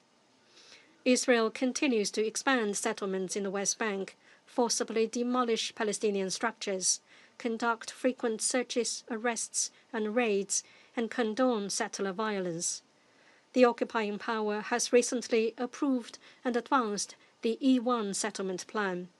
This dangerous act gravely violates international law and Security Council resolutions, undermines the territorial contiguity of Palestine, and erodes the foundations of an independent Palestinian state. We call on Israel to immediately cease all settlement activities, curb settler violence, and lift restrictions on Palestinian economic activities. Third, we must rectify the historical injustices suffered by the Palestinian people. Israel has long established itself as an independent state. The Palestinian people, however, remain without a homeland. This is the root of the problem. The two-state solution as the only viable way to solve the Palestinian question is irreplaceable and must not be denied. Yesterday, the Younger High-Level International Conference on a Two-State Solution once again issued a strong call in support of the two-state solution. A number of Western countries have recently recognized the state of Palestine, one after another. The international community should sustain the current momentum, strive to revitalize the prospect for the two-state solution, and support the early establishment of an independent Palestinian state and its early admission as a full member state of the United Nations. Both Gaza and the West Bank are inalienable parts of the Palestinian territory. We must resolutely oppose unilateral actions that undermine the foundations of the two-state solution. Any day-after governance and reconstruction arrangements must respect the will of the Palestinian people and uphold the legitimate rights of the Palestinian nation. Fourth, we must maintain peace and stability in the Middle East. From the onset of the current Gaza conflict, there has been frequent abuse of force and military adventurism, which have triggered profound changes in the regional landscape. The Middle East is once again standing at historical crossroads: relaxation or escalation, dialogue or confrontation, peace or war. These are the choices that the regional countries and us, the international community, should make collectively. We call on all parties to effectively respect the sovereignty, security, and territorial integrity of countries in the Middle East. We call on Israel to earnestly respect the rights to survival and development of the people in the Middle East, and call on countries in the region to prioritize long-term peace and security, uphold the vision of common security, resolve differences through inclusiveness, address conflicts through dialogue, come together to shape a regional order based on equity and justice, and jointly build a future of peaceful development in the region. President, China always upholds fairness and justice on the Palestinian question and always firmly supports the just cause of the Palestinian people. Chinese President Xi Jinping has put forward in succession the Global Security Initiative and the Global Governance Initiative, contributing a Chinese plan to resolve conflicts and hotspot issues, maintain international peace and multilateralism, and enhance global governance. This also provides important guidance for addressing Middle East issues. Guided by these initiatives, China is committed to working with the international community to promote a ceasefire, alleviate the humanitarian catastrophe, implement the two-state solution, and ultimately achieve a comprehensive, just, and lasting solution to the Palestinian question, so that both Palestinians and Israelis may live in peace and happiness, and the Middle East may embrace a future of lasting peace, stability, and shared prosperity. Thank you, President. I thank the representative of China for the statement. I now give the floor to the representative of the Russian Federation. Mr. President, we thank the Secretary General for his report on the situation in the Gaza Strip. We welcome the participation in today's meeting of the foreign ministers of regional states and relevant international organizations. The crisis in Gaza, whose scale in terms of civilian casualties has surpassed any conflict in recent decades, has led to escalation throughout the entire region, with violent flare-ups in a number of neighboring countries. In this context, we understand the desire of our Middle Eastern partners to speak out on this urgent issue that directly affects each of them. Colleagues, in recent weeks, a number of major developments have taken place at the UN regarding the Middle East, clearly reflecting growing solidarity among the international community regarding the fact that what is happening in Gaza due to Israel's actions, regardless of the justifications for those actions, is unacceptable and cannot continue. Last Thursday, 14 members of the Council voted in favor of a draft resolution demanding an immediate and unconditional ceasefire, the release of all hostages held by Hamas, the lifting of the severe humanitarian blockade of Gaza, and the provision of safe and unhindered access to those in need. Unfortunately, the United States blocked that resolution, using its veto for the 7th time on this issue. A little earlier, however, the Council did manage to agree on a statement, albeit a very general one, condemning Israel's attack on the sovereign state of Qatar. The UN has so far failed to stop the bloodshed in Gaza or to compel Israel to return to the path of a two-state solution. However, over the past 2 days during the international conference at the General Assembly, important symbolic steps have been taken, with a number of countries recognizing Palestinian statehood. This is a belated but extremely important signal to Israel's military and political leadership, a signal that justice for the Palestinian people must be restored. Sadly, it took nearly 2 years of Israeli operations in Gaza and over 65,000 civilian Palestinian deaths for this to happen. Recognition of the Palestinian state is not a favor to Ramallah. It is a historic duty owed to the Palestinian people, one that should have been fulfilled nearly 80 years ago. Russia has been calling for this for decades. Let me remind you that the USSR recognized the state of Palestine back in 1988. Israel, however, not only remains deaf to the appeals of the international community, but, encouraged by its American allies, responds with threats, claiming that the wave of new recognitions of Palestinian statehood is allegedly a reward to Hamas for the October 7th terrorist attack. In West Jerusalem, there is open talk of formally annexing the West Bank following the high-level week. That is why a clear signal must be sent now that such steps are unacceptable. We must certainly not give in to any threats of retaliatory measures. As the Secretary General said, only our actions can put an end to what is happening. Colleagues, the international community's united support for the Palestinian people's aspirations to live peacefully in their own state is the momentum we must collectively build. We must work to translate into practical reality. The main task right now is to ensure that the crisis in Gaza is resolved not through brutal facts on the ground, in other words, by completely clearing out all Palestinians, which is the aim of Israelis' leadership, nor through their displacement from the enclave and its commercial redevelopment, as proposed by various radical Western plans. Rather, this must be done through humane, civilized diplomacy that unites efforts within the UN and regionally among Arab states seeking to help their Palestinian brothers and sisters.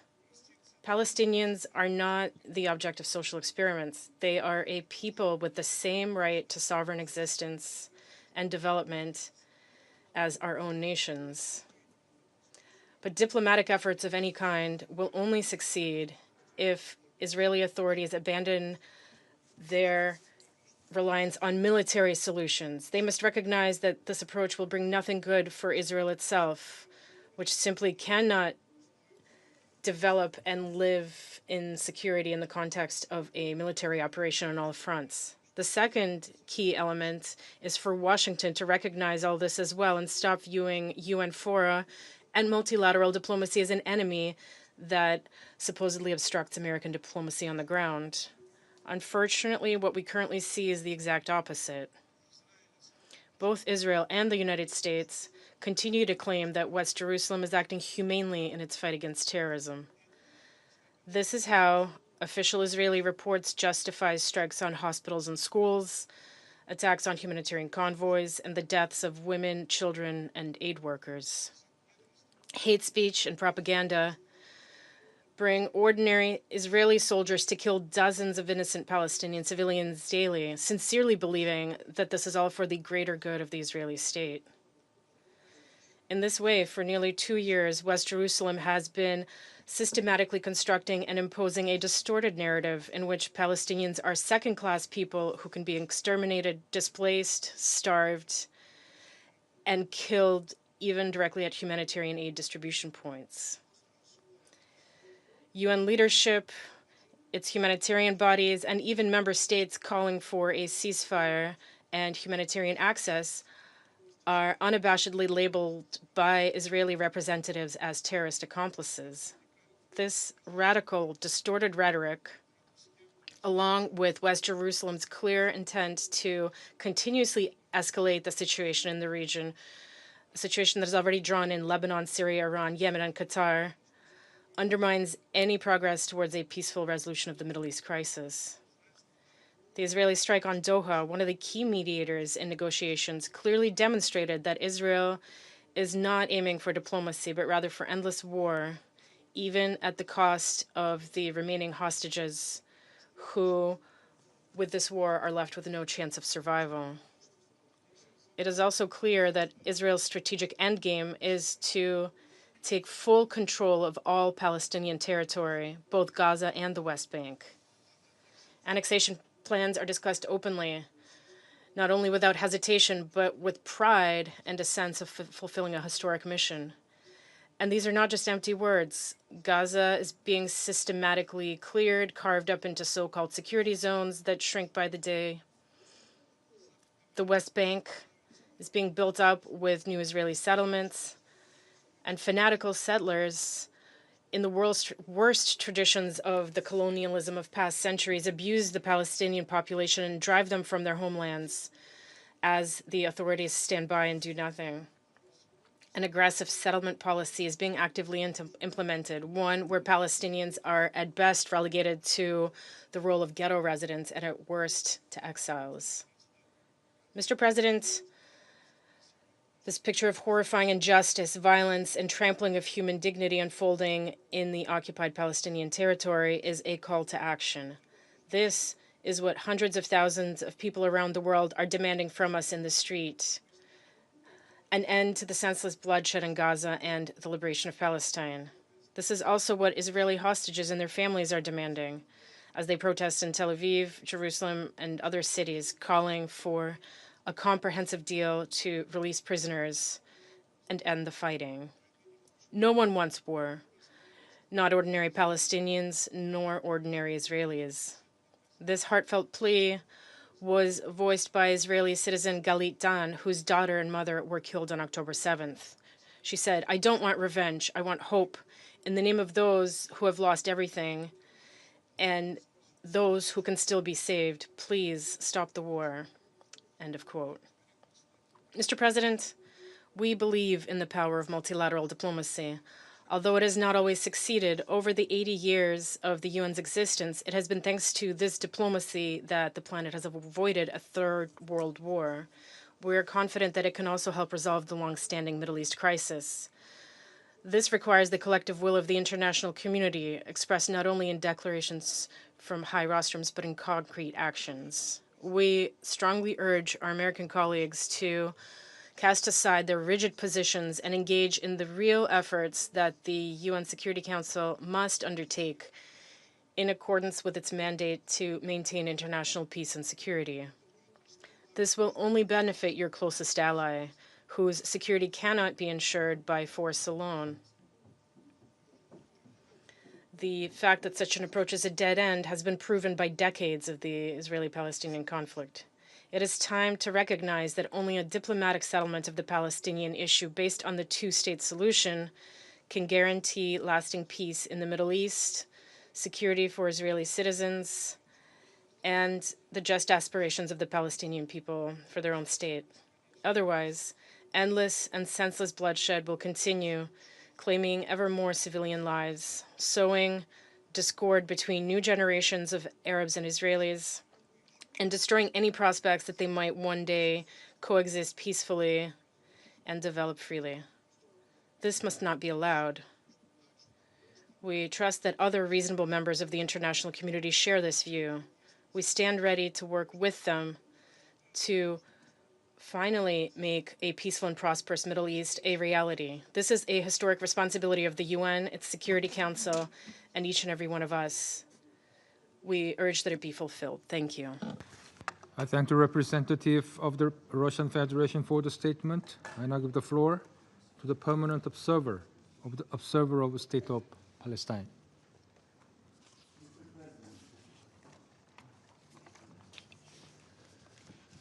Allow me at the outset to thank the Korean presidency of the Security Council for convening this important meeting, and to thank the OIC countries, members of the Council, for requesting this meeting to highlight the horrific situation in Gaza as world leaders meet here in New York. I also want to thank the high-level representatives participating in this meeting. Allow me to also thank Secretary General Guterres for his relentless efforts and his very moving and inspiring statements in these past 2 days and through him, we wish to extend Palestine's gratitude to the entire United Nations and its personnel on the ground, with remembrance of those who were killed while trying to save lives in the midst of this genocide. Mr. President, we just adopted a declaration on protection of humanitarian personnel on the North Lawn Sunday afternoon. This Council has adopted resolutions on protection of civilians, including children and women and humanitarians and journalists. In Gaza, not only do they not benefit from protection, they are primary targets of the Israeli onslaught. Mr. President, the Palestinian people have suffered from the denial of their existence for decades. Now they are being confronted yet again with an attempt to destroy our nation altogether. Recognition of the State of Palestine is an affirmation that the world rejects such denial, rejects the attempts at our destruction, and supports our right to existence, our right to self-determination. And that is not a gift, this is a right, and the Palestinian people have been struggling for almost 100 years for the attainment of such a right. It was not born recently.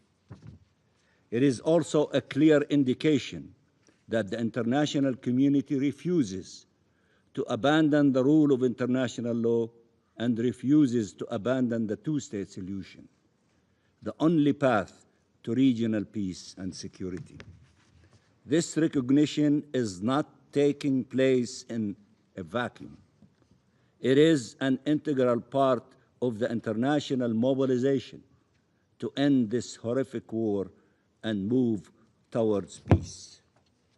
The New York Declaration adopted in the General Assembly by the historic high-level international conference co-chaired by Saudi Arabia and France charts a clear path to the independence and sovereignty of the State of Palestine, living side by side in peace and security with Israel based on the relevant UN resolutions. And while all eyes were turned towards New York yesterday, as President Macron took to the podium to announce the historic decision to recognize the State of Palestine alongside other countries, including the United Kingdom, all minds and hearts were turned towards Gaza. Ending the genocide in Gaza is the utmost priority, one that can suffer no delay, one that requires resolute action.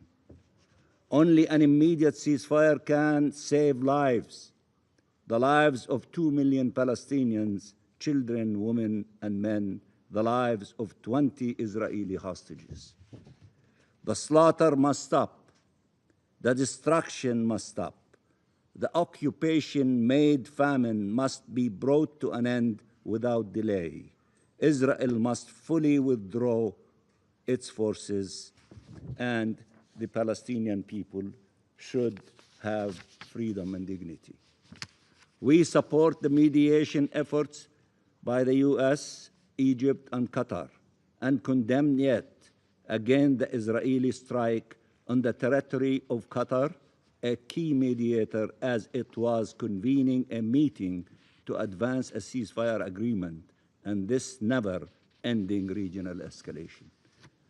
Mr. President, nothing justifies delaying such a ceasefire that is the only way to stop the bloodshed, release the hostages and prisoners and human remains, and allow unhindered humanitarian access. We need decisive actions to deter the prolongation and escalation of this war, and we thank the countries who have undertaken such measures. The Council has a sacred mandate in this regard that it has been prevented from honoring.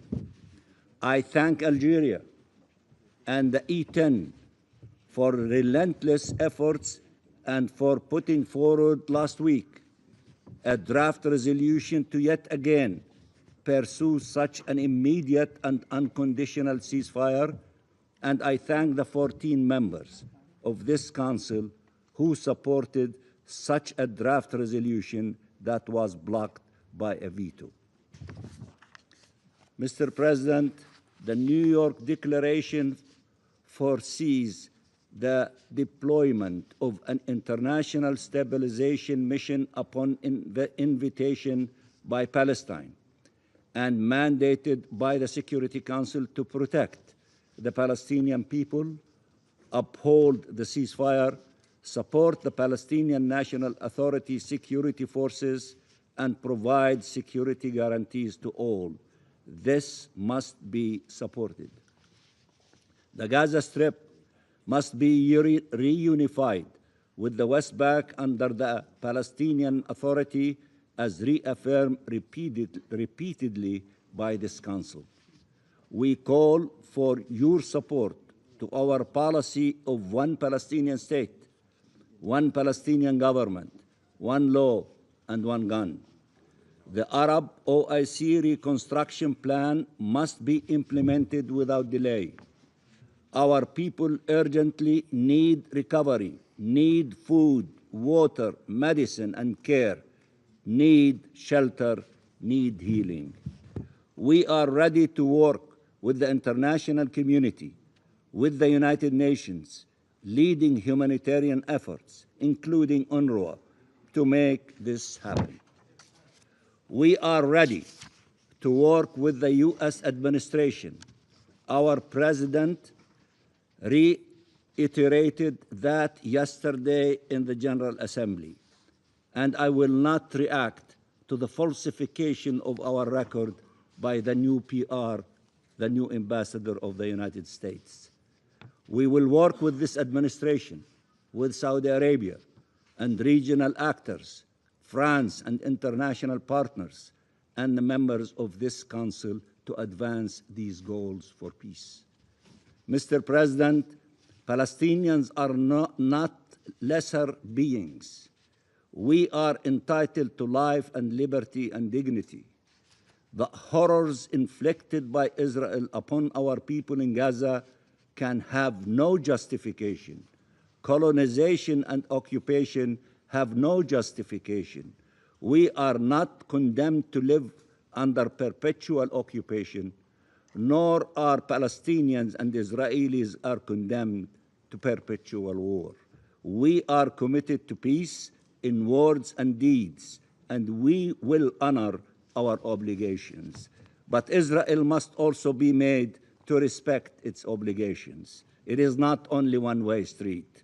No genocide, no dispossession, no forcible displacement, no colonization, no annexation, no occupation. A change in long overdue and sea change we are seeing across the world in support of Palestinian self-determination and independence, in support of peace and security, must lead to a fundamental change on the ground. Save Gaza, save Palestine, save peace. Thank you, Mr. President. I thank the permanent observer of the Observer State of Palestine for the statement. I now give the floor to His Excellency Mr. Jonas Gahr Støre, Prime Minister of Norway. Thank you, Mr. President. I have requested to speak in order to make three essential points about the horror that we are witnessing in Palestine. So let me address them. First, we join others in expressing our deepest concern about Israel's expanded military campaign ongoing in Gaza as we meet. We reiterate our call for an immediate ceasefire, drastically improved humanitarian access, and the unconditional release of remaining hostages. Second, while this crisis requires immediate action, it is just as important to lay the foundations now for the day after the war and for the end to the conflict. As the conference yesterday made clear, the overwhelming majority of member states of the United Nations consider the two-state solution the only credible basis for peace in the Middle East. Peace for Israelis and peace for Palestinians.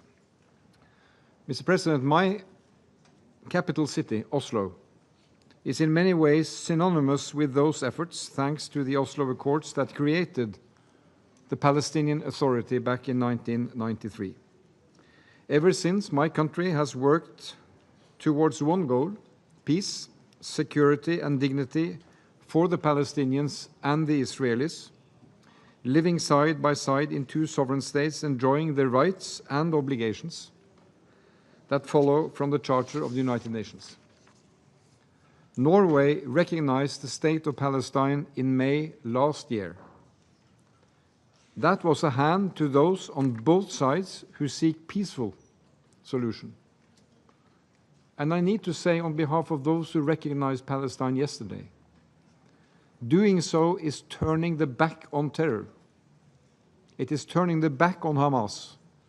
It is taking the voice away from them and handing it to the peaceful part of the Palestinian overwhelming majority who want to live with rights and obligation under the Charter. Our decision reflected a realization that the old approach, waiting for a negotiated outcome before we recognize, was no longer a feasible option. One party simply refused to engage and to veto progress, and we cannot live with that. So let this be clear: a Palestinian state has been part of the vision for decades. Today we are far from realizing it on the ground. But the international support for and recognition of the State of Palestine is gaining momentum. The majority is growing.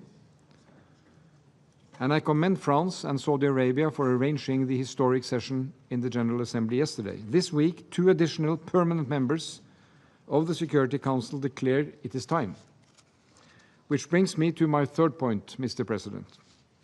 Let us use this momentum also to mobilize necessary financial support to support the Palestinian authorities with necessary reforms, to implement the roadmap that was agreed in the General Assembly on September 12th, and to resume meaningful engagement and decisive peace talks.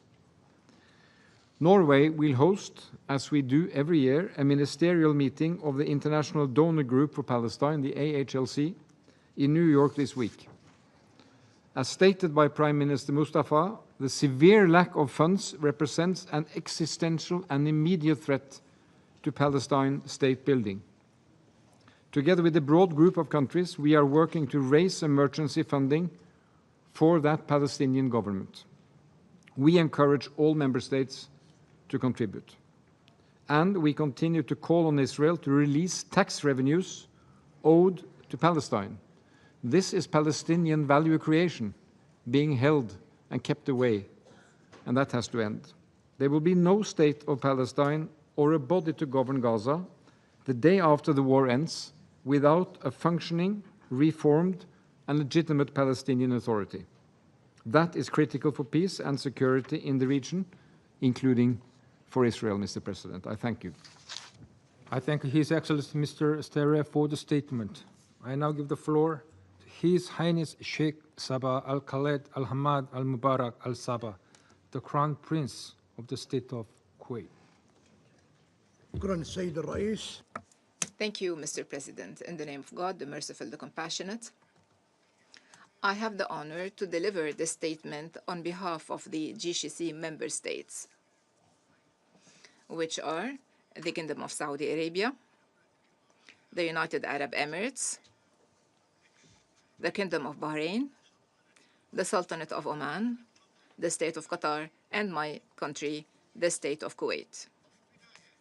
At the outset, we thank the countries of the OIC for asking for this urgent session. And we also thank the Republic of Korea, which is presiding over the Council this month, for convening this session at this critical moment. Mr. President, we are meeting today while the tragedy in Gaza has been going on for more than 2 years. The brave and defenseless Palestinian people are facing an unfair blockade, huge devastation. They have lost thousands of innocent civilians, the numbers of which have exceeded 60,000 martyrs, mostly women and children. What is happening is the Gaza Strip is the living example of genocide and ethnic cleansing. It is a bleeding wound in the conscience of humanity that cannot be left unanswered. We have been following with great concern the recent military escalation, and we strongly condemn the Israeli attacks against the brotherly state of Qatar. And we unambiguously affirm that any violation of the security of any Gulf state is an attack against all the GCC countries. Our security is one, our stance is one, and our destiny is one. Mr. President, just and lasting peace in our region cannot prevail unless through the two-state solution based on the resolutions of the international legitimacy and mostly the Security Council resolutions and the Arab Peace Initiative. This is the only path to end occupation and to guarantee the rights of the Palestinian people, the legitimate rights of the Palestinian people, and the establishment of their independent state along the borders of 1967 with East Jerusalem as its capital. I warn against attempts to undermine this solution or bypass it through the policies of settlement, displacement, and imposing a fait accompli. The international community, and particularly the Security Council, are requested to shoulder all their responsibilities to prevent the ongoing violations and to guarantee the accountability of the perpetrators and to guarantee that the Palestinian people can exercise their inalienable right to self-determination. In this context, we welcome the recognition by some countries of the State of Palestine yesterday in the high-level international conference on the peaceful settlement of the question of Palestine and the implementation of the two-state solution. These are welcomed and courageous actions that are in line with international law and in line with rights. In conclusion, the GCC member states reaffirm their steadfast solidarity with the Palestinian people. We stand by all countries that are being aggressed, and at the same time, we would like to emphasize that these crimes are not only against the Palestinians, they present a threat to regional and international security. We call upon this Council to translate its words into deeds through tangible steps to end the aggression immediately and to guarantee the immediate humanitarian access, to protect civilians, to put an end to the illegal, unjust occupation.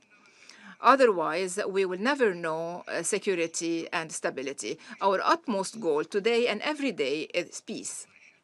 The blood of the Palestinian people have been shed enough, and the soul of innocents have been killed. We cannot remain silent anymore, and it is up to the international community to shoulder this responsibility and to chart a course conducive to the two-state solution. May the peace of God be upon you. I thank His Highness Sheikh Al-Sabah for the statement. I now give the floor to His Excellency Mr. Ahmed Abulgate, Secretary General of the League of Arab States. Mr. President, it has become clear that the Israeli war machine cannot be stopped with appeals alone. The leaders of occupation, intoxicated by racist illusions and religious extremism and extremist nationalism, have been stripped from all humanity and morality. What is required is strict punitive measures that convey the right message, which is that the world today does not accept that genocide be part of its vocabulary. We deeply regret the failure of this Council time and again, and most recently, a few days ago, to put an end to the genocidal war waged by Israel on Gaza. This war that has lost even its military logic, if it ever had such a logic. The use by a permanent member of the Security Council of the veto right for the sixth time to prevent the adoption of a resolution that puts an immediate end to war emboldens the leaders of the occupation to continue perpetrating crimes and horrors indefinitely. What Gaza is witnessing is unprecedented in its barbarity and brutality. But its objectives are now clear. The goal is to erase the Palestinian community from existence and to displace the population outside the Strip after rendering the place uninhabitable. I say clearly that yielding to this plan, to this brutal and insane plan, deprives this Council of much of its legitimacy. It undermines its role in preserving international peace and security. What is happening in Gaza will not remain confined in Gaza, and the plan carried out by Israel relentlessly to reoccupy the Gaza Strip and to displace its inhabitants will destabilize security in the entire region. It will expand the circle of conflict, and it will create ongoing hotspots of tension and violence. It is time for this Council to make the right decision, morally and practically, to end this war that has entered the realm of madness and which has no logic anymore except blind revenge against 2 million Palestinians, most of whom are women and children. Let us end this war today. Let us start immediately to rebuild Gaza. Let us return the children of Gaza who have been out of school for 2 years. Let us return them to their deserved childhood. These words are quoted from the Foreign Minister of the UK. Let us return this cause to its true path, which is the two-state solution that has no alternative in order to establish a lasting peace and to end the cycles of violence. Violence will recur inevitably in the future if the logic of blind revenge prevails, a revenge that is racially motivated. We say loudly, Mr. President, enough. End the bloodshed and the killing that have stained our collective humanity. This is the responsibility of this Council before history. Thank you. I thank His Excellency Mr. Abdel-Gate for the statement. I now give the floor to Her Excellency Ms. Kaja Kallas, High Representative of the European Union for Foreign Affairs and Security Policy and Vice President of the European Commission. Dear President, Excellencies, if a military solution were possible in Gaza, Israel's war on Hamas would already be over, and the hostages would have been released. Instead, the war continues and the famine has set in, a famine that was avoidable had aid been let in. We have a collective responsibility to change this situation. And so I repeat here the calls for an immediate ceasefire, the release of all hostages and humanitarian aid into Gaza at scale. Europe has been the most active global actor in Gaza. We are the largest humanitarian donor. We have helped the Palestinians more than any other. We negotiated with the Israeli government a humanitarian understanding with specific benchmarks. Since then, more trucks have entered Gaza, more aid was delivered, the Jordanian and Egyptian routes were reopened, and repairs to critical infrastructure were carried out. In August, a ship carrying 1,200 tons of aid departed from Limassol, Cyprus. Further shipments will continue. But we all know it's not enough. That is why European Union is pulling other levers to try and push the Israeli government to change its course of action. We recently proposed sanctions on extremist ministers in the Israeli government, sanctions on violent settlers in the West Bank and entities supporting their impunity, additional sanctions on Hamas terrorists, and the suspension of trade concessions with Israel. This is a message to current Israeli government: change course and address the humanitarian suffering. In addition, another fundamental question hangs over us: how to square Israel's legitimate right to live in safety and security with the future Palestinian state. We have always believed that there is one answer: two states side by side. As we saw during yesterday's conference, the weight of the world is behind the two-state solution. The European Union has worked hard to make this possible. The European Union is also the leading supporter of the Palestinian Authority. We will provide 1.6 billion euro over the next 3 years. We also kept Palestinian institutions functioning during this war, including education. We have now launched a forum to finance the future for the Palestinian people, the Palestine Donor Forum. And the Global Alliance remains the best mechanism for the discussions on how to turn commitments into actions. There must be a turning point in this war, and it cannot be in the expense of either the viability of a Palestinian state or the legitimate concerns of Israel. We have the power to change the course of this conflict, to see the release of remaining hostages, to prevent further civilian suffering, and see an end to this war. Thank you. Her Excellency Ms. Kallas for the statement. I now give the floor to His Excellency Mr. Nu Yilmaz, Deputy Minister for Foreign Affairs of Turkey. Thank you, Mr. President. I am delivering this statement on behalf of Foreign Minister Hakan Fidan.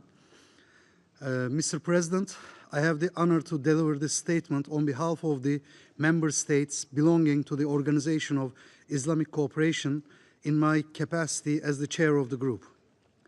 Mr. President, let me express our appreciation to you for convening this meeting, which is taking place at a very auspicious occasion of the 80th annual session of the UN General Assembly.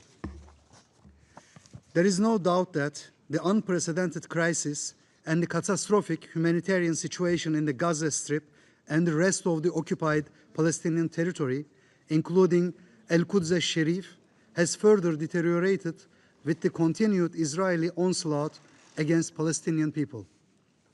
Prior to the recent official confirmation of the Israeli genocide in the occupied Palestinian territory by the United Nations Independent International Commission of Inquiry, the OIC group has also decried the unprecedented humanitarian consequences of the long-drawn Israeli military onslaught in Gaza and elsewhere in the occupied Palestinian territory.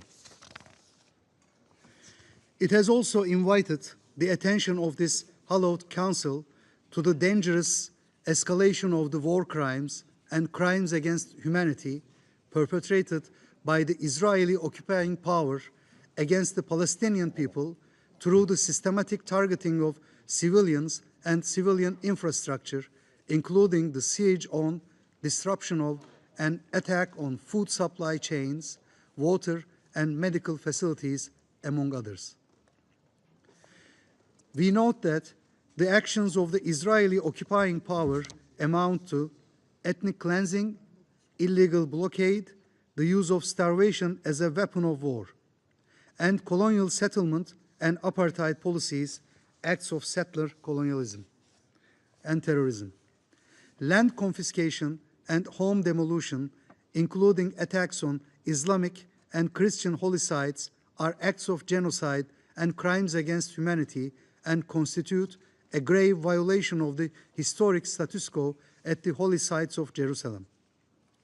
Consequently, we reaffirm the decision of the 21st Extraordinary Council of Foreign Ministers held in Jeddah, Kingdom of Saudi Arabia, on 25 August 2025 on the significance of the case presented to the International Court of Justice on Israel's violation of the 1948 Convention on the Prevention and Punishment of the Crime of Genocide. We, therefore, call on the Council to take the urgent measures to hold Israel accountable for these genocidal acts, including invoking Chapter 7 measures to bring a halt to the bloodshed and all of these crimes and to ensure the protection of the Palestinian people. Mr. President, while we had earlier condemned the Israeli military attack against Qatar on 9 September 2025, we consider the unjustified and illegal action on the part of the Israeli authorities as a desperate move to frustrate the global efforts to achieve a ceasefire and an end of the siege in Palestine.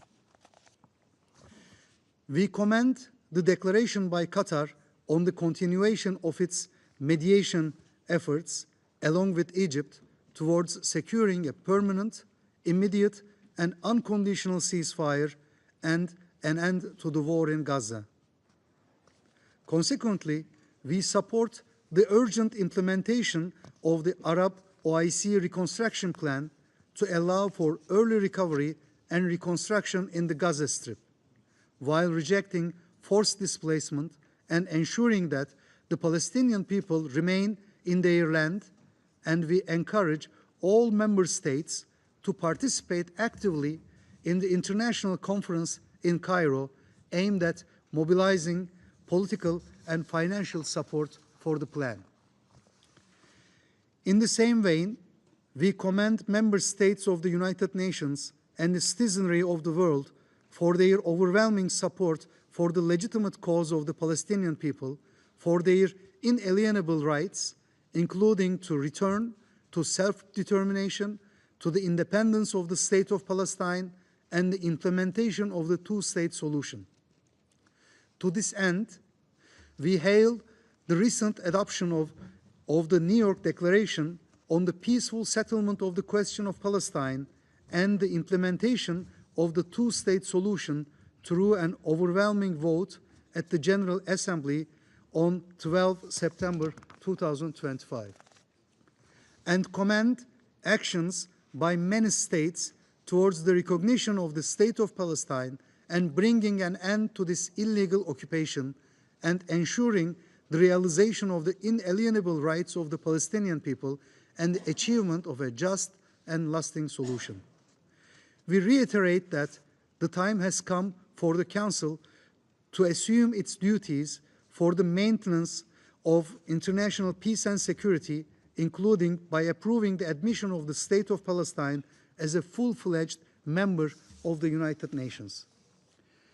We reiterate that the pathway to the resolution of the prolonged and historic injustice is the restoration of the inalienable rights of the Palestinian people to their national homeland, the implementation of the ICJ advisory opinion, as well as the relevant UN resolutions on question of Palestine and the implementation of the two-state solution.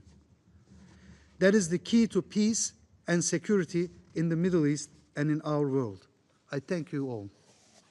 I thank His Excellency Mr. Yilmaz for the statement. I now give the floor to the representative of Egypt. Thank you very much. Your Excellency, the President of the Security Council, the members of the Security Council, we would like to welcome the briefing of the Secretary General today before the Council. We would like to express our gratitude to his tireless efforts to bring peace in the region. From the very first day, Egypt attempted to end the war in the Gaza Strip. We are convinced that pushing the situation out of control will plunge the region into an unprecedented phase of instability. The days have proved that our theory was correct. The efforts to put an end to this war have been countered by the Israeli intransigence more than one time. And we did not reach any point where we can put an end to this bloodshed or this war. Israeli intentions toward Gaza and the Palestinian cause are no longer hidden. Israeli statements and moves unravel a genuine attempt to re-engineer the Palestinian presence in Gaza. This includes the displacement of a large portion of the population through military operations, starvation, and the elimination of livelihood in Gaza. The current ground military operation to storm Gaza City is only part of this subversive scheme. Egypt affirms its total rejection to this plan and its consequences. Such measures lack any legal or moral basis. It threatens the peace that has existed for almost 5 decades in a way unimaginable as to its effects on all the countries of the region. Mr. President, the humanitarian situation in the Gaza Strip has reached catastrophic stages. This is due to the numerous obstacles placed by Israel to impede the entry of aid, impede the work of UNRWA and other UN and humanitarian organizations working inside the Strip. These measures led to an unprecedented tragic situation. It pushed the people of Gaza towards the brink of famine. The findings of the report of the United Nations International Independent Commission of Inquiry were conclusive. It confirmed that Israel committed genocide. They proved that its material and moral elements against civilians were definitely committed in the Gaza Strip. In the face of such catastrophic situation, Egypt adopted great wisdom. It was not dragged into any narratives or arguments or towards paths that would lead to further escalation or deterioration. Instead, it tried to avoid any provocation because we were certain that the ceasefire is the first step required to launch a political pathway that would diffuse the crisis. It will allow the beginning of serious discussions on the future of Gaza and the future of the entire Palestinian cause. Egypt is intent to continue its effort with all mediators to achieve this noble goal. Mr. President, Egypt also intends to host a conference on the early recovery and reconstruction in the Gaza Strip as soon as a ceasefire is reached. This will mobilize the necessary support for the implementation of the Arab OIC plan for the reconstruction of Gaza by Palestinian hands. It will also counter any plans for displacement. Our main task must be the enablement of the national decision to carry out the administration of the Strip in a way that will preserve the unity of the Palestinian territory from the Gaza Strip to the West Bank. This should also include the occupied East Jerusalem, all under one authority, one government, one law, and one weapon. Mr. President, Excellencies, members of the Council, it has been certain to all that the security arrangements on the ground and ending the current catastrophic situation in Gaza, as well as the reconstruction, are inevitable and necessary steps. They cannot be achieved practically on the ground unless there is a political horizon towards a comprehensive and just settlement of the Palestinian cause based on the two-state solution. It has to also include the establishment of the Palestinian state with East Jerusalem as its capital along the lines of the 4th of June 1967. This must be accompanied by genuine international will that supports peace and stability in the Middle East. I now give the floor to Her Excellency Mrs. Mariam bint Ali bin Nasser Al Misnad, Minister of State for International Cooperation of Qatar. السيد الرئيس، في البداية نعرب عن شكرنا لسعادة وزير خارجية. President, first of all, we'd like to thank the Foreign Affairs Minister of the Republic of Korea for convening this meeting, and we'd like to thank the Secretary General for his briefing. We align ourselves with the statement delivered by by the OIC. There is a consensus now on the issue of the two-state solution under international law. This has been borne out in the statements delivered by presidents and heads of state and government during the general debate, and also during the ministerial conference which was held on Monday and was co-chaired by France and Saudi Arabia. Qatar participated at the highest level. Many states recognized there the state of Palestine. This is international momentum to resolve the outstanding issues on the UN's agenda. And this also concerns the resolution on Palestine's participation. We would hope that the Council will join this consensus through the resolution that the E10 have put forward. The Council has the responsibility to take the necessary measures so as to end the human disaster in Gaza. That is to say, genocide and forced displacement, and to adopt a binding resolution under Chapter 7 so that Israel is compelled to accept an immediate ceasefire. President, it is clear that mediation and diplomacy are the best ways to resolve conflicts. Efforts undertaken by Qatar, alongside Egypt and the United States of America, have been broadly welcomed.